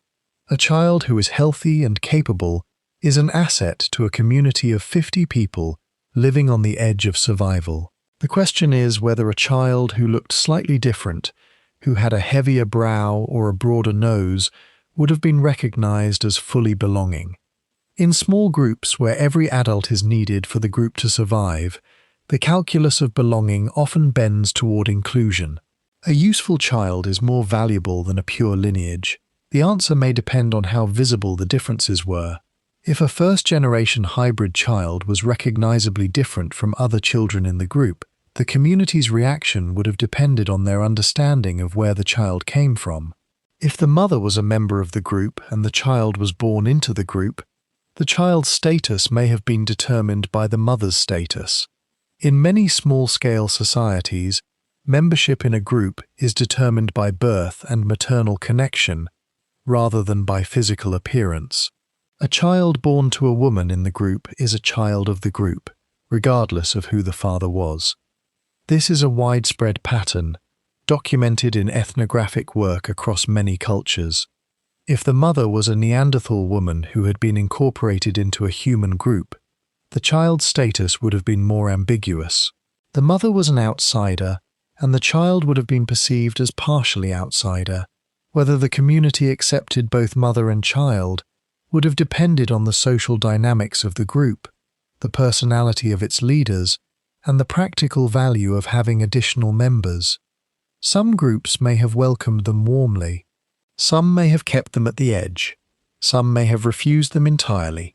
The variation of human behavior across small societies is enormous, and there is no reason to believe our ancestors were any more uniform. The genetic evidence offers one clue about the fate of Neanderthal maternal lineages. The absence of Neanderthal mitochondrial DNA in modern humans means that no Neanderthal woman's maternal line survived to the present day. Either Neanderthal women did not contribute to the surviving gene pool, or their maternal lineages were lost over time. This could mean that the offspring of Neanderthal mothers were less likely to survive, or that Neanderthal women who joined human groups did not have daughters whose daughters had daughters in an unbroken line to the present. That unbroken line is a fragile thing. It takes only one generation without a surviving daughter to end it, and once it ends, no future generation can restart it. This does not mean that no Neanderthal woman ever had surviving children. It means that her mitochondrial lineage, the unbroken mother-to-daughter chain, did not persist. In small populations, mitochondrial lineages are lost all the time through simple demographic chance. If a woman has only sons, her mitochondrial line ends with her. If her daughters die before reproducing, the line ends. If her daughter's daughters are absorbed into a different group and their line dies out, the line ends. The absence of Neanderthal mitochondrial DNA could be the result of demographic accident rather than biological incompatibility. It could also be the result of both, layered on top of each other, working together to erase what was already fragile. But the combination of missing Neanderthal mitochondrial DNA and the sex-biased X chromosome pattern does suggest that the survival of mixed offspring was not symmetric. Children of Neanderthal fathers and human mothers survived and contributed to the gene pool. Children of Neanderthal mothers and human fathers either did not survive as frequently, did not reproduce as successfully, or their lineages were lost. There is an asymmetry in the record, and asymmetries this consistent do not usually happen by accident. The Denisova 11 girl offers a parallel. Her mother was a Neanderthal. Her father was a Denisovan. She was at least 13 when she died. We do not know if she had children. We do not know if her line continued. What we know is that she existed, that she grew to adolescence, and that her bone was preserved in a Siberian cave for tens of thousands of years. She is evidence that hybrid children could survive childhood. She is not evidence that hybrid children always thrived. She reached adolescence, and then something ended her life, and whatever it was, it left a fragment of a girl in a cave for us to find.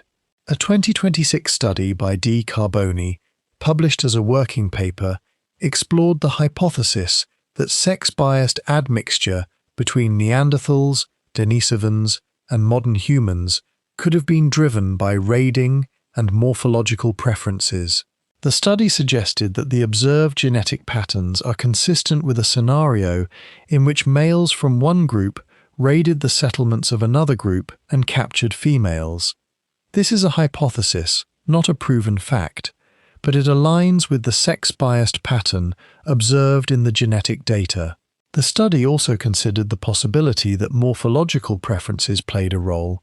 If modern human females were perceived as desirable by Neanderthal males, or if Neanderthal females were perceived as undesirable by modern human males, the result could be the directional pattern we see. This is speculation, but it is informed speculation, grounded in what we know about mate choice in other primate species and in human societies.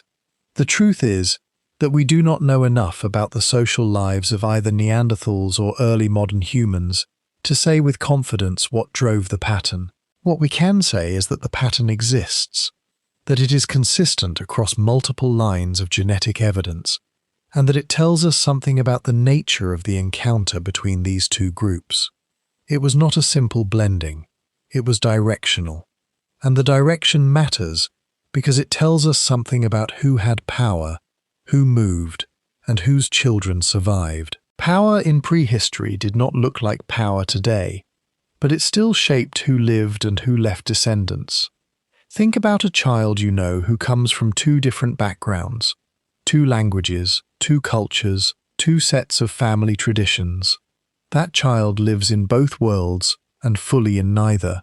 That experience is not new. It may be as old as our species. The first child of a Neanderthal and a modern human was the first child of two worlds, and that child, or children like that child, grew up and had children of their own, and the line continued, and it reaches all the way to us. If your family has children who carry more than one heritage, they are living the oldest story we know how to tell. Their lives are the new chapter of a book that began 45,000 years ago in a cave nobody remembers. If you know such a child, or are such a child, I hope you will share the story, because that story is part of this history too. Chapter 7. The Vanishing Was Not a War. For more than a century and a half, since the first Neanderthal bones were identified in the Neander Valley in 1856, the question of what happened to the Neanderthals has been one of the central mysteries of human evolution. They lived in Europe and Western Asia for hundreds of thousands of years. They survived ice ages, predator-rich landscapes, and climate shifts that would challenge any species. And then, roughly 40,000 years ago, they disappeared from the fossil record. Why? The question has haunted every generation of scientists that has come along since, and the answers have shifted with each generation, revealing as much about us as about them. The oldest and most persistent answer is violence. The idea that modern humans killed off the Neanderthals, either through direct conflict or through competitive exclusion, has been proposed in various forms for generations. It fits a narrative that many people find intuitive. A new, smarter, more technologically advanced species arrives and wipes out the older, simpler one. The story has been told in books, in documentaries, in museum exhibits. It is dramatic. It is morally convenient, placing the blame on our ancestors while distancing ourselves from the act. And it is probably wrong. Not entirely wrong, but wrong enough that anyone still telling it as the only story is not telling the truth. The two populations overlapped for several thousand years. They competed for the same resources in the same landscapes. There may have been violence. There were almost certainly moments of conflict, fear, and territorial aggression. But the evidence does not support a narrative of systematic warfare or genocide. There is no archaeological evidence of massacres, no mass graves of Neanderthals killed by human weapons, no pattern of violent death in Neanderthal skeletons that can be attributed to human conflict. The few cases of violent injury in Neanderthal remains, such as the rib wound on the Shanidar 3 skeleton, are ambiguous and could have been inflicted by other Neanderthals or by accidents. If there had been a war of extermination, we would expect to see the mark of it on the bones. We do not. What the evidence does support is something more subtle and, in its own way, more profound. The Neanderthals did not disappear because they were killed. They disappeared because they were absorbed. They were not exterminated. They were assimilated. Their genes did not vanish from the earth. They entered our gene pool and remain there to this day. The Neanderthals are not entirely extinct. They are inside us. That single sentence changes the ending of the story. It also changes what we owe the Neanderthals, because you cannot owe nothing to people whose bodies still work inside your own. The assimilation model was first proposed by Fred Smith, an anthropology professor at Illinois State University, in 1989. Smith argued that as modern humans expanded into Neanderthal territory, the two populations interbred, and Neanderthal genes were absorbed into the larger modern human population. Over time, the distinct Neanderthal phenotype, the physical appearance that defines them as a species in the fossil record, disappeared as their genes were diluted within the much larger human gene pool. But their genetic contribution did not disappear. It persisted, embedded in the DNA of their descendants. At the time Smith proposed this, the model was controversial and had little direct evidence. It was a hypothesis waiting for a technology that did not yet exist. For years, the assimilation model was a hypothesis without direct genetic support. That changed in 2010, when Svante Pääbo and his team at the Max Planck Institute published the first draft of the Neanderthal genome. Comparing the Neanderthal genome with modern human genomes, they found that non-African populations carried 1 to 4% Neanderthal DNA. This was the first direct evidence that interbreeding had occurred and that Neanderthal genes had been incorporated into the modern human gene pool. The assimilation model had its proof, and an idea that had lived quietly on the edge of the field for 20 years suddenly became central to everything. The story became richer and more complex with the work of Joshua Oase and his team at Princeton University. In a landmark study published in the journal Science in 2024, Oase and his collaborator Liming Lee used a genetic tool called IBD-Mix, which employs machine learning to identify segments of DNA shared between individuals through inheritance from a common ancestor.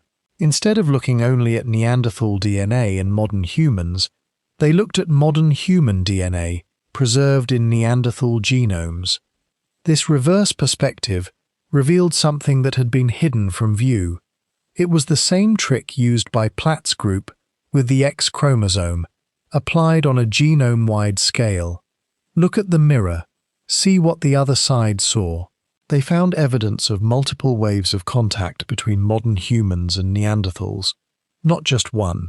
A first wave around 200,000 to 250,000 years ago, another wave around 100,000 to 120,000 years ago, and the largest wave around 50,000 to 60,000 years ago. This means that the two groups were not simply meeting once at a single point in time, they were meeting repeatedly, over a span of roughly 200,000 years, with gene flowing back and forth between them across multiple encounters. 200,000 years is longer than the history of our own species in Europe. It is longer than everything modern humans have ever done put together. And during all that time, the two peoples were touching each other's lives.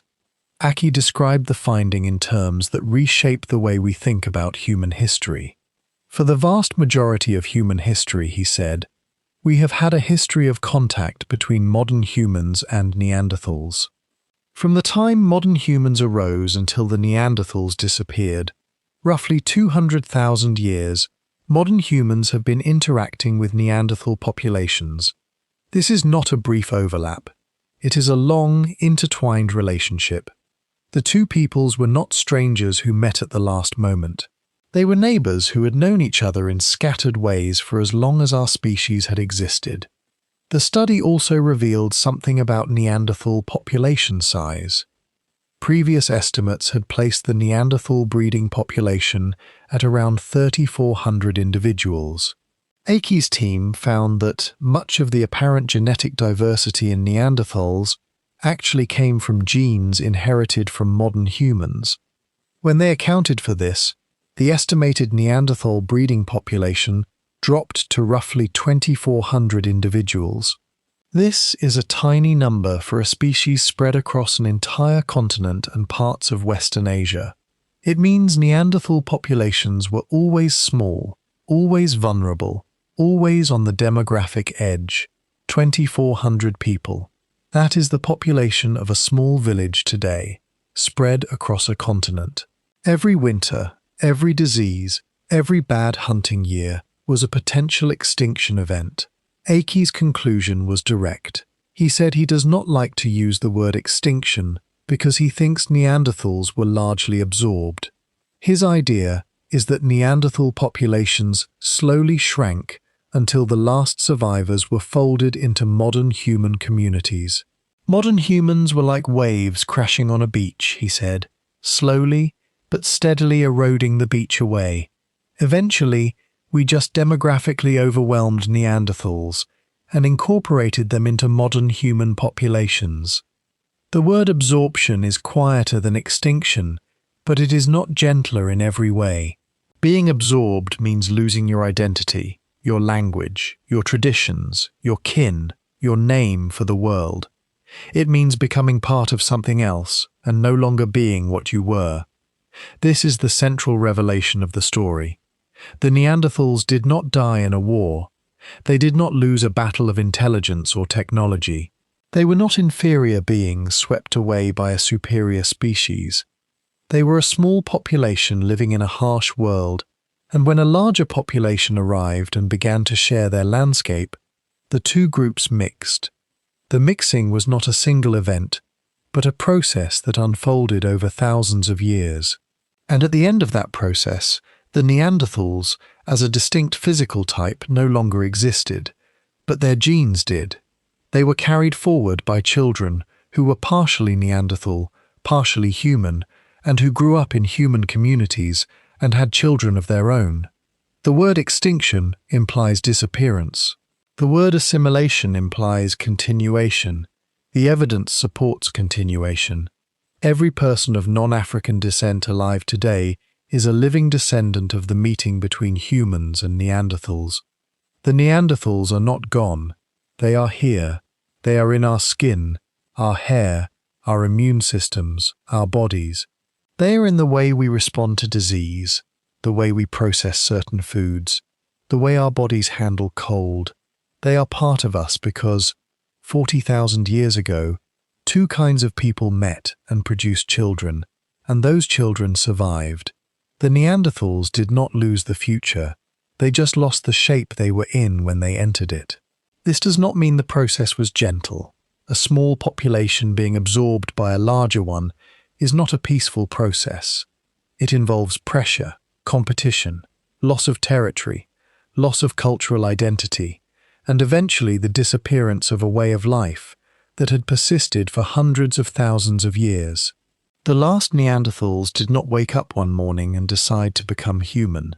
They lived their lives in a world that was changing around them, a world in which the people they encountered were increasingly different from the people they had known, and eventually there were no more people like them left. The world that had been theirs became someone else's, one generation at a time, and there was no moment in which anyone said out loud that this was happening. Imagine being the last person who looks like you, the last person who speaks your language, the last person who remembers the songs your grandmother sang. Imagine living in a community of people who are kind to you, who feed your children, who share their fire with you, but who are not your people, and knowing that when you die, something will end that has existed since before anyone can remember. That is what the end of the Neanderthals may have looked like. Not a battle, not a massacre. A quiet fading, one generation at a time, until the last face that resembled the faces of 100,000 years ago was gone. The end of a people is not always loud. Sometimes it is the quietest thing in the world, because there is no one left to speak for it. Before we move forward, I want to ask you something. Have you ever watched a way of life disappear? A language, a craft, a tradition, a family business, a skill that nobody young wants to learn? If you have seen something that is very old. You have seen what the end of a people looks like when it happens slowly, when nobody intends it, when it is just the tide of the world moving in a new direction. Every reader who has lost a grandparent's language, or a grandmother's recipe, or a grandfather's craft, has felt in miniature what the Neanderthals experienced across generations. If you have watched something like that fade, I hope you will share it, because those small endings are the closest thing we have in modern life to the ending we are trying to understand. Chapter 8. What they left inside us. The genetic legacy of the Neanderthals in modern humans is not a passive inheritance. It is active. The Neanderthal DNA in your genome, if you have non-African ancestry, is not sitting silently. It is influencing your biology in ways that scientists are still discovering. Some of these influences are beneficial, some are harmful, some are neutral, carrying no obvious effect. Together, they form a record of adaptation, conflict, and compromise between two genetic systems that evolved separately for hundreds of thousands of years and were suddenly forced to coexist. Every cell in your body is running that compromise right now. It is happening whether you notice it or not. The most visible legacy of Neanderthal ancestry is in the genes that control keratin. Keratin is a fibrous protein that gives structure to skin, hair, and nails. Research published in 2014 by Benjamin Vernock and Joshua Akey identified that Neanderthal-derived genetic variants are significantly enriched in genes affecting keratin filaments. This finding, reported by the Max Planck Institute and other institutions, suggests that Neanderthal genes involved in skin and hair biology were retained by modern humans because they provided an advantage in the European and Asian environments where both populations lived. When you touch your own skin or your own hair, you are touching something that carries the fingerprint of a species that vanished 40,000 years ago. Neanderthals had lived in Eurasia for hundreds of thousands of years before modern humans arrived. Their skin and hair had adapted to cold, low UV environments. Modern humans arriving from Africa had skin and hair adapted to equatorial conditions. The Neanderthal versions of these genes, already tested by millennia of Eurasian climate, may have been immediately useful to the incoming human population. Rather than waiting thousands of years for their own genetic adaptation to catch up, modern humans may have borrowed ready-made adaptations from the Neanderthals through interbreeding.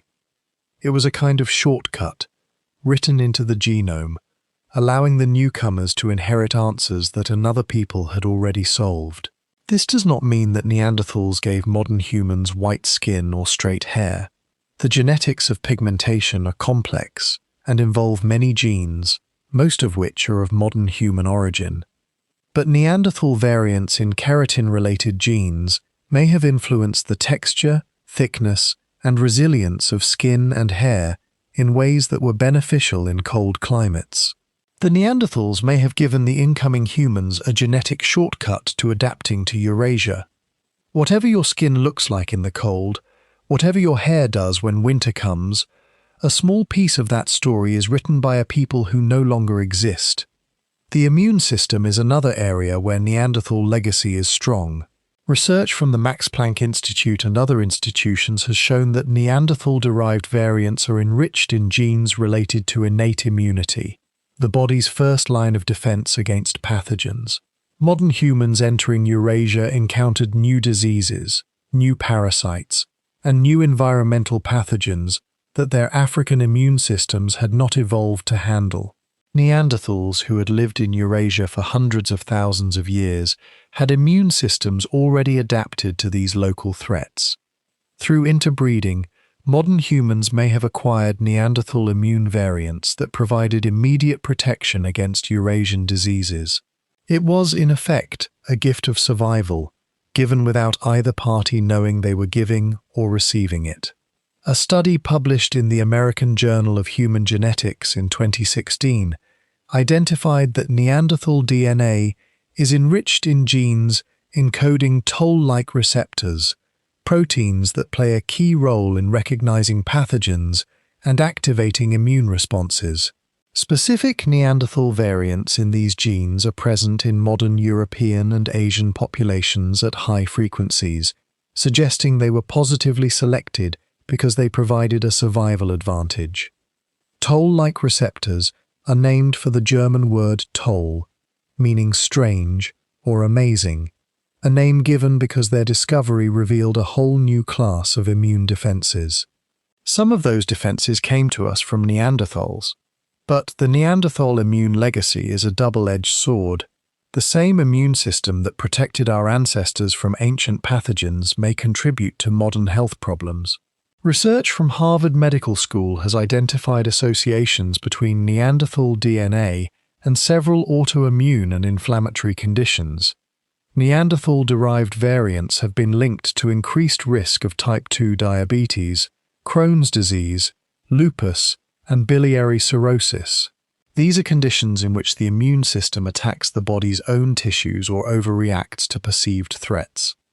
The hypothesis is that the Neanderthal immune variants that were beneficial in the pathogen-rich environment of ancient Eurasia may be maladaptive in the cleaner, very different environment of modern life. The The system that protected our ancestors from parasites and infections may now misfire in a world of antibiotics, sanitized food, and reduced pathogen exposure. What once saved us now, in some cases, hurts us. That is the price of borrowing tools from a world that no longer exists. The most dramatic example of Neanderthal genetic influence on modern health came during the COVID-19 pandemic. In 2020, researchers Hugo Zeyberg and Svante Pääbo published a study in the journal Nature showing that a major genetic risk factor for severe COVID-19 was inherited from Neanderthals. A genomic segment of approximately 50,000 base pairs, located on chromosome 3, was associated with a significantly increased risk of respiratory failure and death from COVID-19.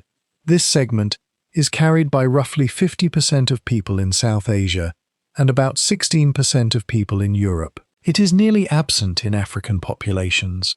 When a modern hospital ward filled with COVID patients in 2020, some of the people dying were dying, in part, because of genes they had inherited from a species that had been extinct for 40 millennia. The same researchers published a follow-up study in 2021 in the Proceedings of the National Academy of Sciences, identifying a protective genetic variant against severe COVID-19 that is also inherited from Neanderthals. This variant, located on chromosome 12, contains parts of 3 genes called OAS1, OAS2, and OAS3, which are involved in antiviral defense. It reduces the risk of severe COVID-19 by approximately 20% and is present in roughly half of people outside Africa. So the Neanderthals gave us both, a gene that made the disease worse in some people and a gene that made it better in others. The two lineages are still fighting inside us, or perhaps still cooperating, depending on which cells are in play at any given moment. Think about what this means.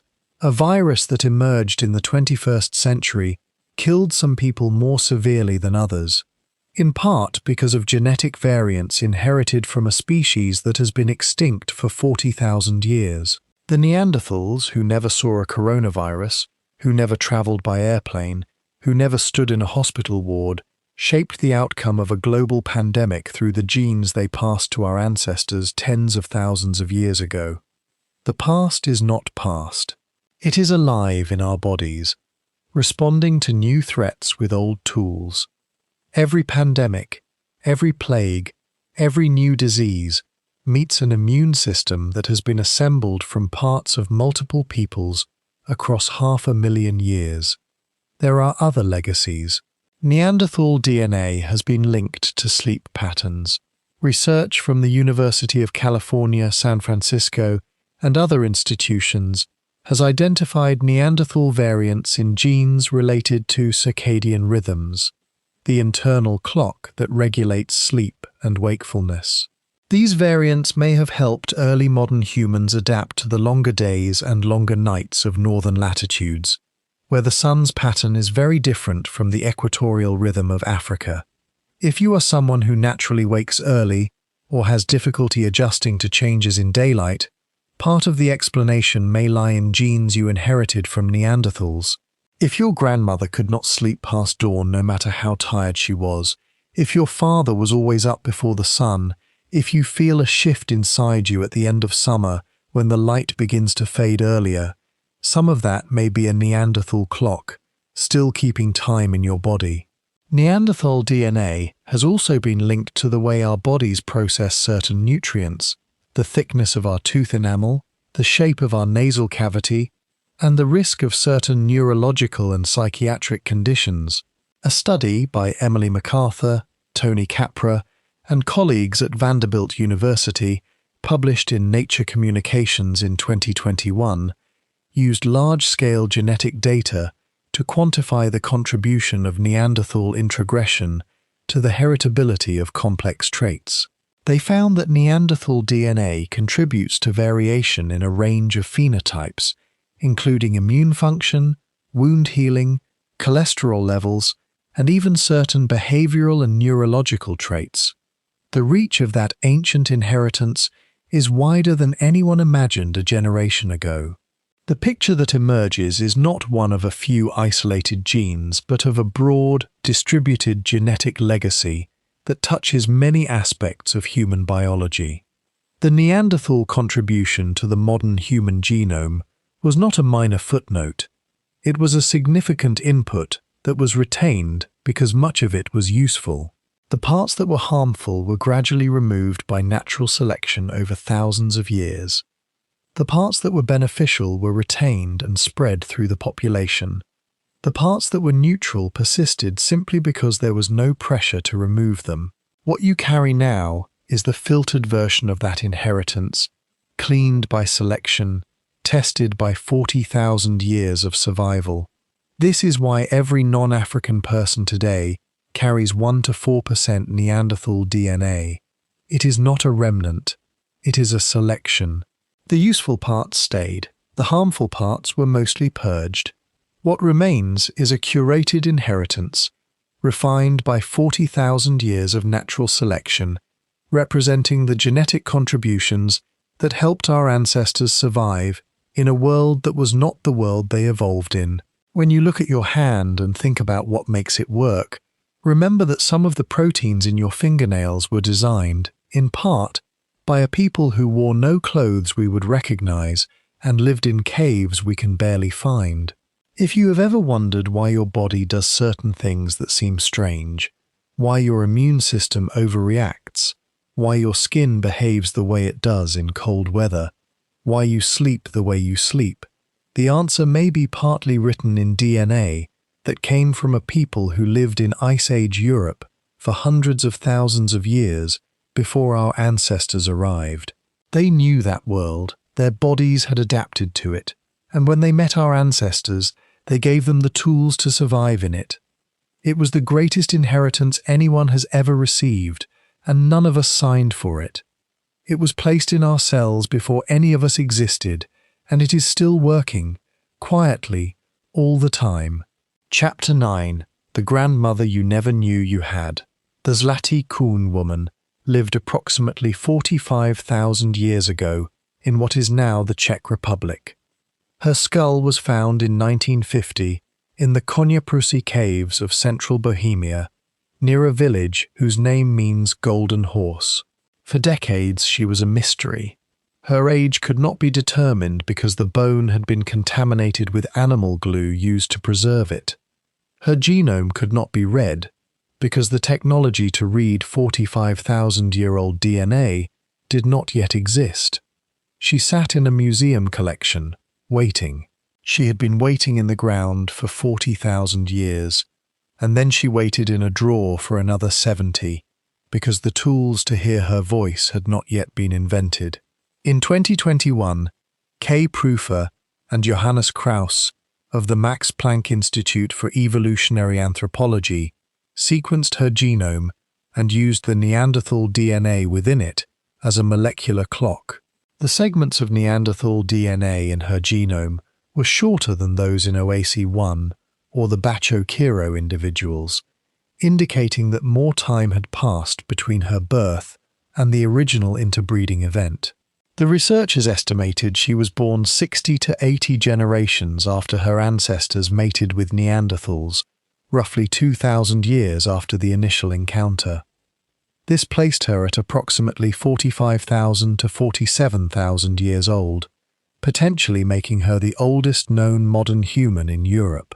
A further study published in Nature in February 2025 by Arev Suma and colleagues confirmed the connection between the Zlatý woman and individuals found at Ilsenhöhle Cave in Ranis, Thuringia, Germany, about 230 kilometers away. The Ranis individuals, dated to between 42,000 and 49,000 years ago, were directly related to the Zlatý woman. She was a 5th or 6th degree relative of 2 of the Ranis individuals, meaning they shared a great-great-great-grandparent or similar distant ancestor. They probably lived only 3 generations apart. The Zlatý woman and the Ranis individuals belonged to the same small population, associated with the Lincolnbian, Ranisian, Jerzmanowiczyn technocomplex, one of the earliest modern human cultures in Europe. 230 kilometers apart is close, in the geography of a people who walked. It is easily a season's journey. It is easily the distance between where a person was born and where they eventually died. This population was an early offshoot of the out-of-Africa migration. It split from the main branch before the divergence between European and East Asian lineages. It was not ancestral to later European populations.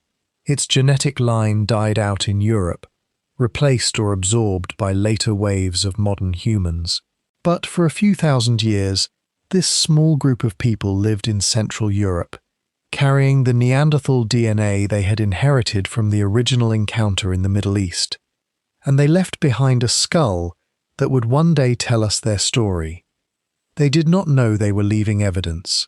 They did not know that they would be remembered.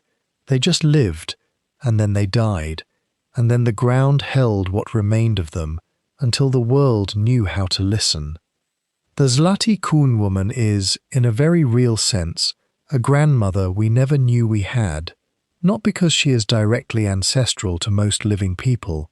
She is not. Her lineage died out, but she represents something that connects to all of us. She was a person who carried the legacy of the first meeting between our species and the Neanderthals. She was born into a world where that meeting was already part of history, already part of the genetic fabric of her people. She did not know she carried Neanderthal DNA. She did not know that 45,000 years later, scientists would extract it from her skull and use it to reconstruct the story of her species' past. She was simply a person, living her life in a world that was cold and dangerous and beautiful. When I think about the Zlatý woman, I think about the grandmothers in our own families, the ones we remember, or the ones we barely remember, or the ones we never met but whose presence is felt in the stories our parents tell. Grandmothers are the keepers of continuity. They are the link between the oldest generation and the youngest. They carry knowledge that no one else carries, and when they are gone, something goes with them that cannot be recovered.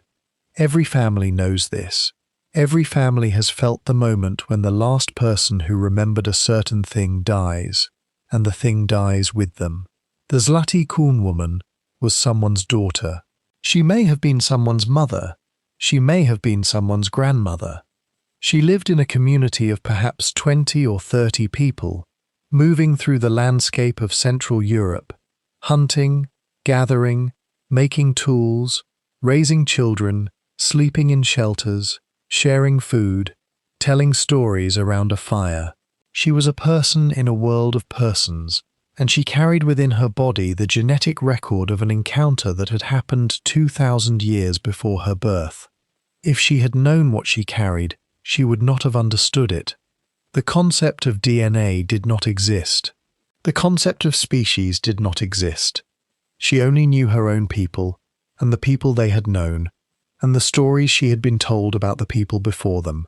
Think about your own grandmothers, not just the ones you knew, but the ones you did not know, the grandmothers of your grandmothers, the women who lived 100 years ago, 200 years ago, 500 years ago. Their names are mostly forgotten, their faces are lost, but their genes are in your body. Every cell in your body carries mitochondrial DNA from your maternal line, an unbroken chain of mothers going back hundreds of thousands of years. And if your ancestry is from outside Africa, somewhere in that chain, there is a woman who mated with a Neanderthal. You do not know her name. You do not know what she looked like. You do not know whether she was afraid or willing or something in between.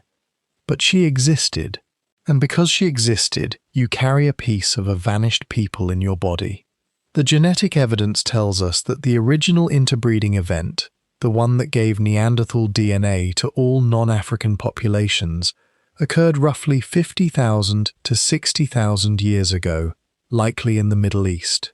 A 2025 study by Suma and colleagues used the genomes of the Ranis and Zlatý individuals to constrain the timing more precisely.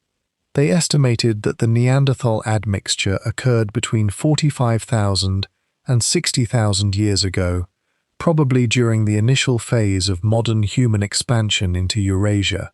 Somewhere in that window of 15,000 years, a woman had a child, and the child had a child, and every non-African person alive today is descended from what happened in that stretch of time. This means there was a specific moment or a specific period in which a group of modern humans moving out of Africa encountered a group of Neanderthals in the Middle East, and the two groups interbred. The children of that encounter carried Neanderthal DNA. Those children grew up and had children of their own. The Neanderthal DNA was passed from generation to generation, gradually being broken into smaller segments by recombination, but never disappearing entirely. It spread with the modern human population as it expanded across Eurasia, across Asia, across the Bering Land Bridge into the Americas, and across the islands of the Pacific. A trail of DNA that follows a trail of feet. Every person alive today whose ancestors came from outside Africa is a descendant of that original encounter. You are carrying DNA from a Neanderthal who lived in the Middle East 50,000 years ago. That Neanderthal's genes have been traveling inside human bodies for 2,000 generations. They have crossed continents. They have survived ice ages. They have been present at the birth of every civilization, the founding of every city, the writing of every book. They are in you now, as you read this or listen to this, quietly influencing your biology in ways you will never consciously feel. The Neanderthal who gave rise to that lineage has, in a strange sense, more living descendants today than any human king or emperor in history. Their bloodline touches billions. There is something deeply moving about this. We tend to think of our ancestry as a chain of known connections, our parents, our grandparents, our great-grandparents. Beyond that, the names fade, the faces are lost. But the genes continue.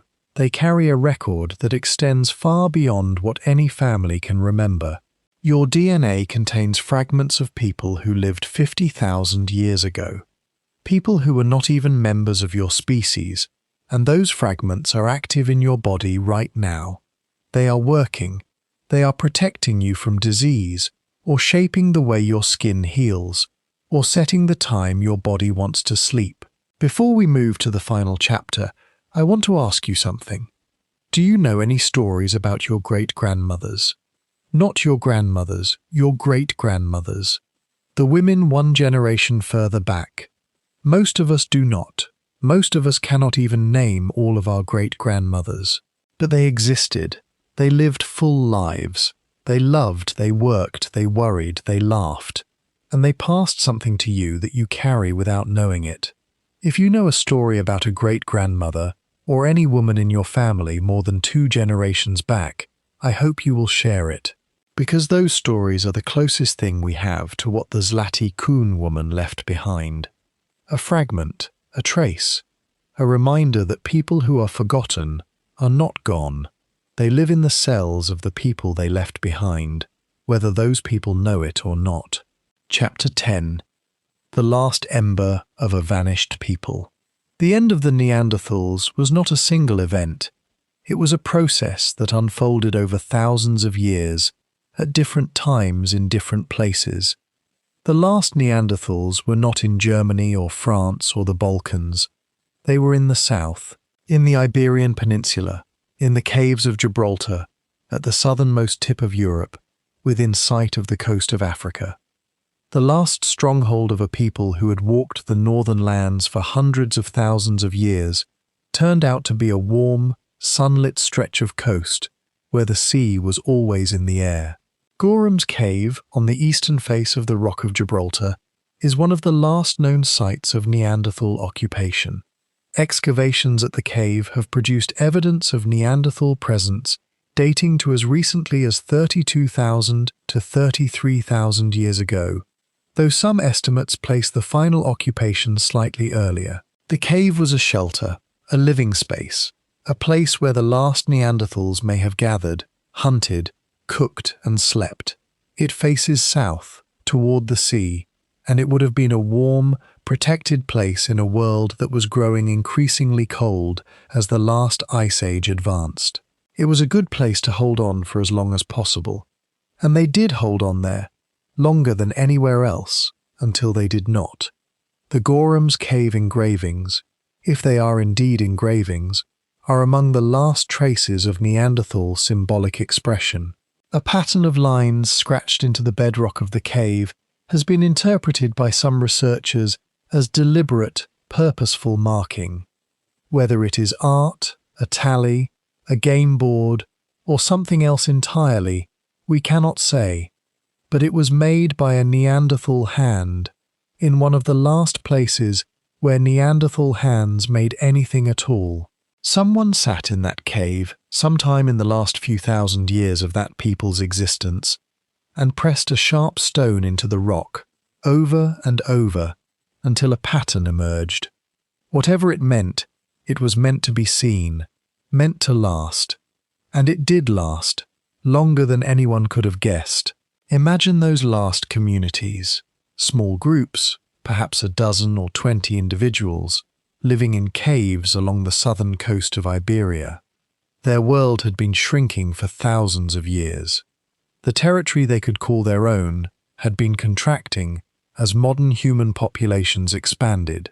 The people they encountered increasingly looked different, spoke differently, used different tools. Their own numbers were dwindling. Perhaps they were the last of their kind, and they knew it, or perhaps they did not know it, and simply lived their lives as their ancestors had for hundreds of thousands of years. Perhaps a grandfather told a grandchild that once, when he was young, there had been more of them, and the grandchild did not know whether to believe him because there had always been so few for as long as the grandchild could remember. The end, when it came, was probably quiet. There was no final battle, no last stand, no dramatic moment of extinction. There was simply a generation in which fewer children were born, or fewer children survived, or the last group of Neanderthals was absorbed into a modern human community, and their distinct physical features faded over a few generations of mixing. The last Neanderthal was not a solitary individual dying alone.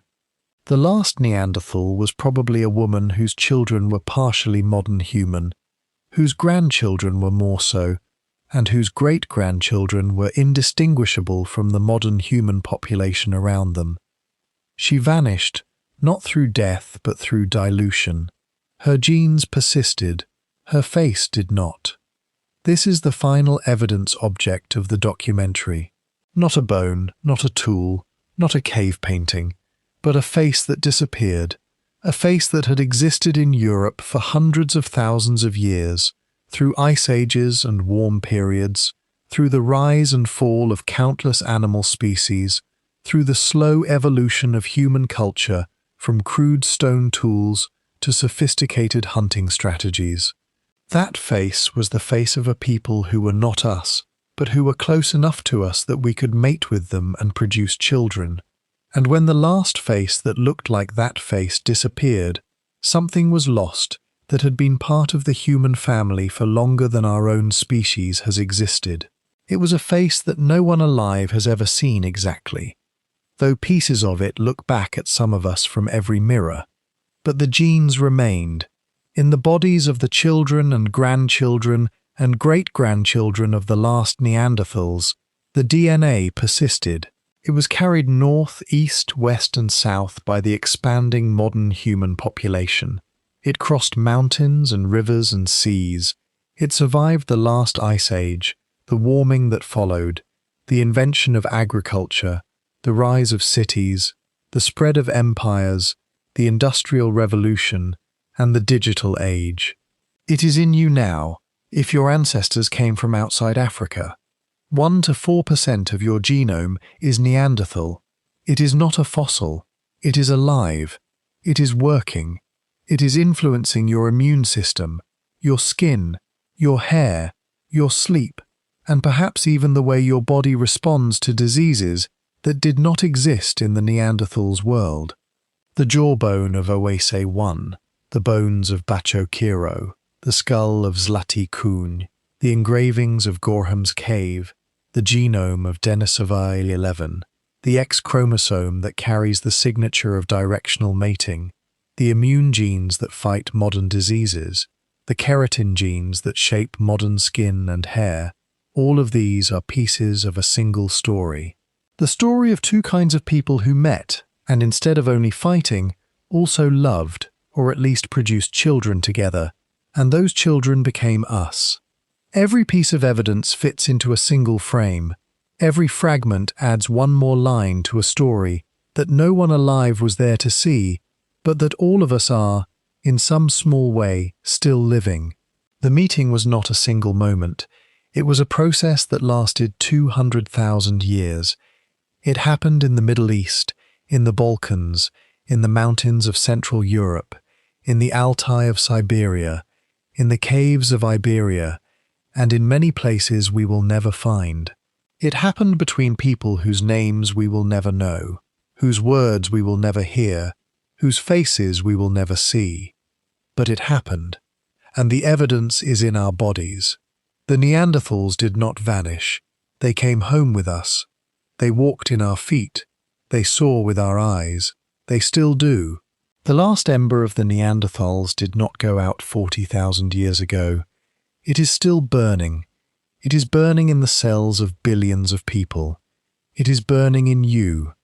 Every time your body fights an infection, every time your skin toughens against the cold, every time your eyes close at the same hour they always close, that ember flares a little.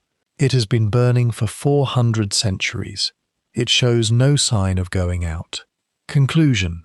The jawbone of Oase 1 sits in a laboratory or in a museum collection, carefully preserved. It is a piece of bone from a man who lived 40,000 years ago in the mountains of Romania. He did not know he was part Neanderthal. He did not know that his ancestors had included members of another species. He did not know that 40 millennia after his death, scientists would drill into his jawbone and read the story of his family in the molecules that remained. He simply lived. He ate his meals. He walked the paths he knew. And then he ended, and the earth kept him. He was a person. He ate, he slept, he walked through a landscape that was cold and wild and full of animals that no longer exist. He may have sat around a fire with people he loved. He may have told stories, or sung songs, or laughed at things that were funny to him and that we will never understand. He did not know that he was carrying evidence of one of the most important events in human history inside every cell of his body. He was just a man in a cave country doing what people do, and then, one day, he was gone. The story we have followed is not really about Neanderthals. It is about us. It is about what it means to be human, and about the fact that being human was never as simple as we once thought. We are not a pure species. We are a mixture. We carry the genes of a people who were not us, but who were close enough to us that the boundary between us and them was porous. We are the children of an encounter that happened before history, before memory, before language could record it. And we carry the evidence of that encounter in our skin, our hair, our immune systems, and our sleep. When you look at your own face in the mirror, you are looking at a face that was shaped by both sides of that encounter. The modern human features, the flat face, the light frame, the rounded skull, came from Africa. The Neanderthal contributions, the keratin in your skin, the immune variants in your blood, the circadian rhythms that set your sleep, came from a people who lived in Eurasia for hundreds of thousands of years before our ancestors arrived. Your face is a record of a meeting that happened before anyone could write it down. It is the oldest document you own. The question we began with was simple. What happened when human women met Neanderthals? The answer is not simple. The answer is that they met, repeatedly, over thousands of years, in many places. Some of those meetings were violent, some were peaceful. Some were something in between that our modern categories cannot capture. The children of those meetings survived. They were raised in human communities. They had children of their own. And over thousands of years, the Neanderthals as a distinct people disappeared. Not because they were killed, but because they were absorbed. Their faces faded. Their genes remained. And those genes are in you now. If you have non-African ancestry, you are a living monument to that encounter. Every time your immune system fights off a cold, it may be using tools that were forged in the body of a Neanderthal who lived hundreds of thousands of years ago. Every time your skin toughens in response to cold weather, it may be using adaptations that were tested in Ice Age Europe by a people who are no longer here. Every time you wake at a particular hour, your body may be following a rhythm that was set by a Neanderthal clock. You are a walking archive. You are a living cave, holding the traces of people who cannot speak for themselves anymore. The Neanderthals are gone, but they are not gone. They are in us. They are part of us. And they will continue to be part of us for as long as our species endures. When the last modern human dies, whenever that will be, in whatever future world we cannot imagine, that person will still carry Neanderthal DNA. The last human will be, in a small measure, the last Neanderthal too. Our fates were joined 40,000 years ago and cannot be unjoined now. Think about the strangers who have become kin in your own family, the marriages that crossed a boundary, the friends who became family, the neighbors who became closer than blood. Every human family has a version of this story. It is the oldest human story. It is older than any of the walls we build between ourselves and other people, because it happened before the walls existed, before the categories existed, before anyone had the word for stranger or the word for kin. When you look at your own face, whose eyes do you see? Your mother's? Your grandmother's? Someone further back? Someone whose name is lost, someone who lived in a world without writing, without metal, without agriculture, someone who may have been one of the last of her kind. The answer is that you see all of them. Every ancestor who contributed to the face you wear is present in it. And among those ancestors, if your roots are outside Africa, there is at least one who was not a modern human at all. There is a Neanderthal, and they are looking back at you through the mirror of your own face. If your family carries stories about long journeys, or people from far away, or strangers who became family, I hope you will share them, because those stories continue what the bones can only begin to say. That is what happened when human women met Neanderthals. They met, and they became family, and the family is still growing, and it includes you.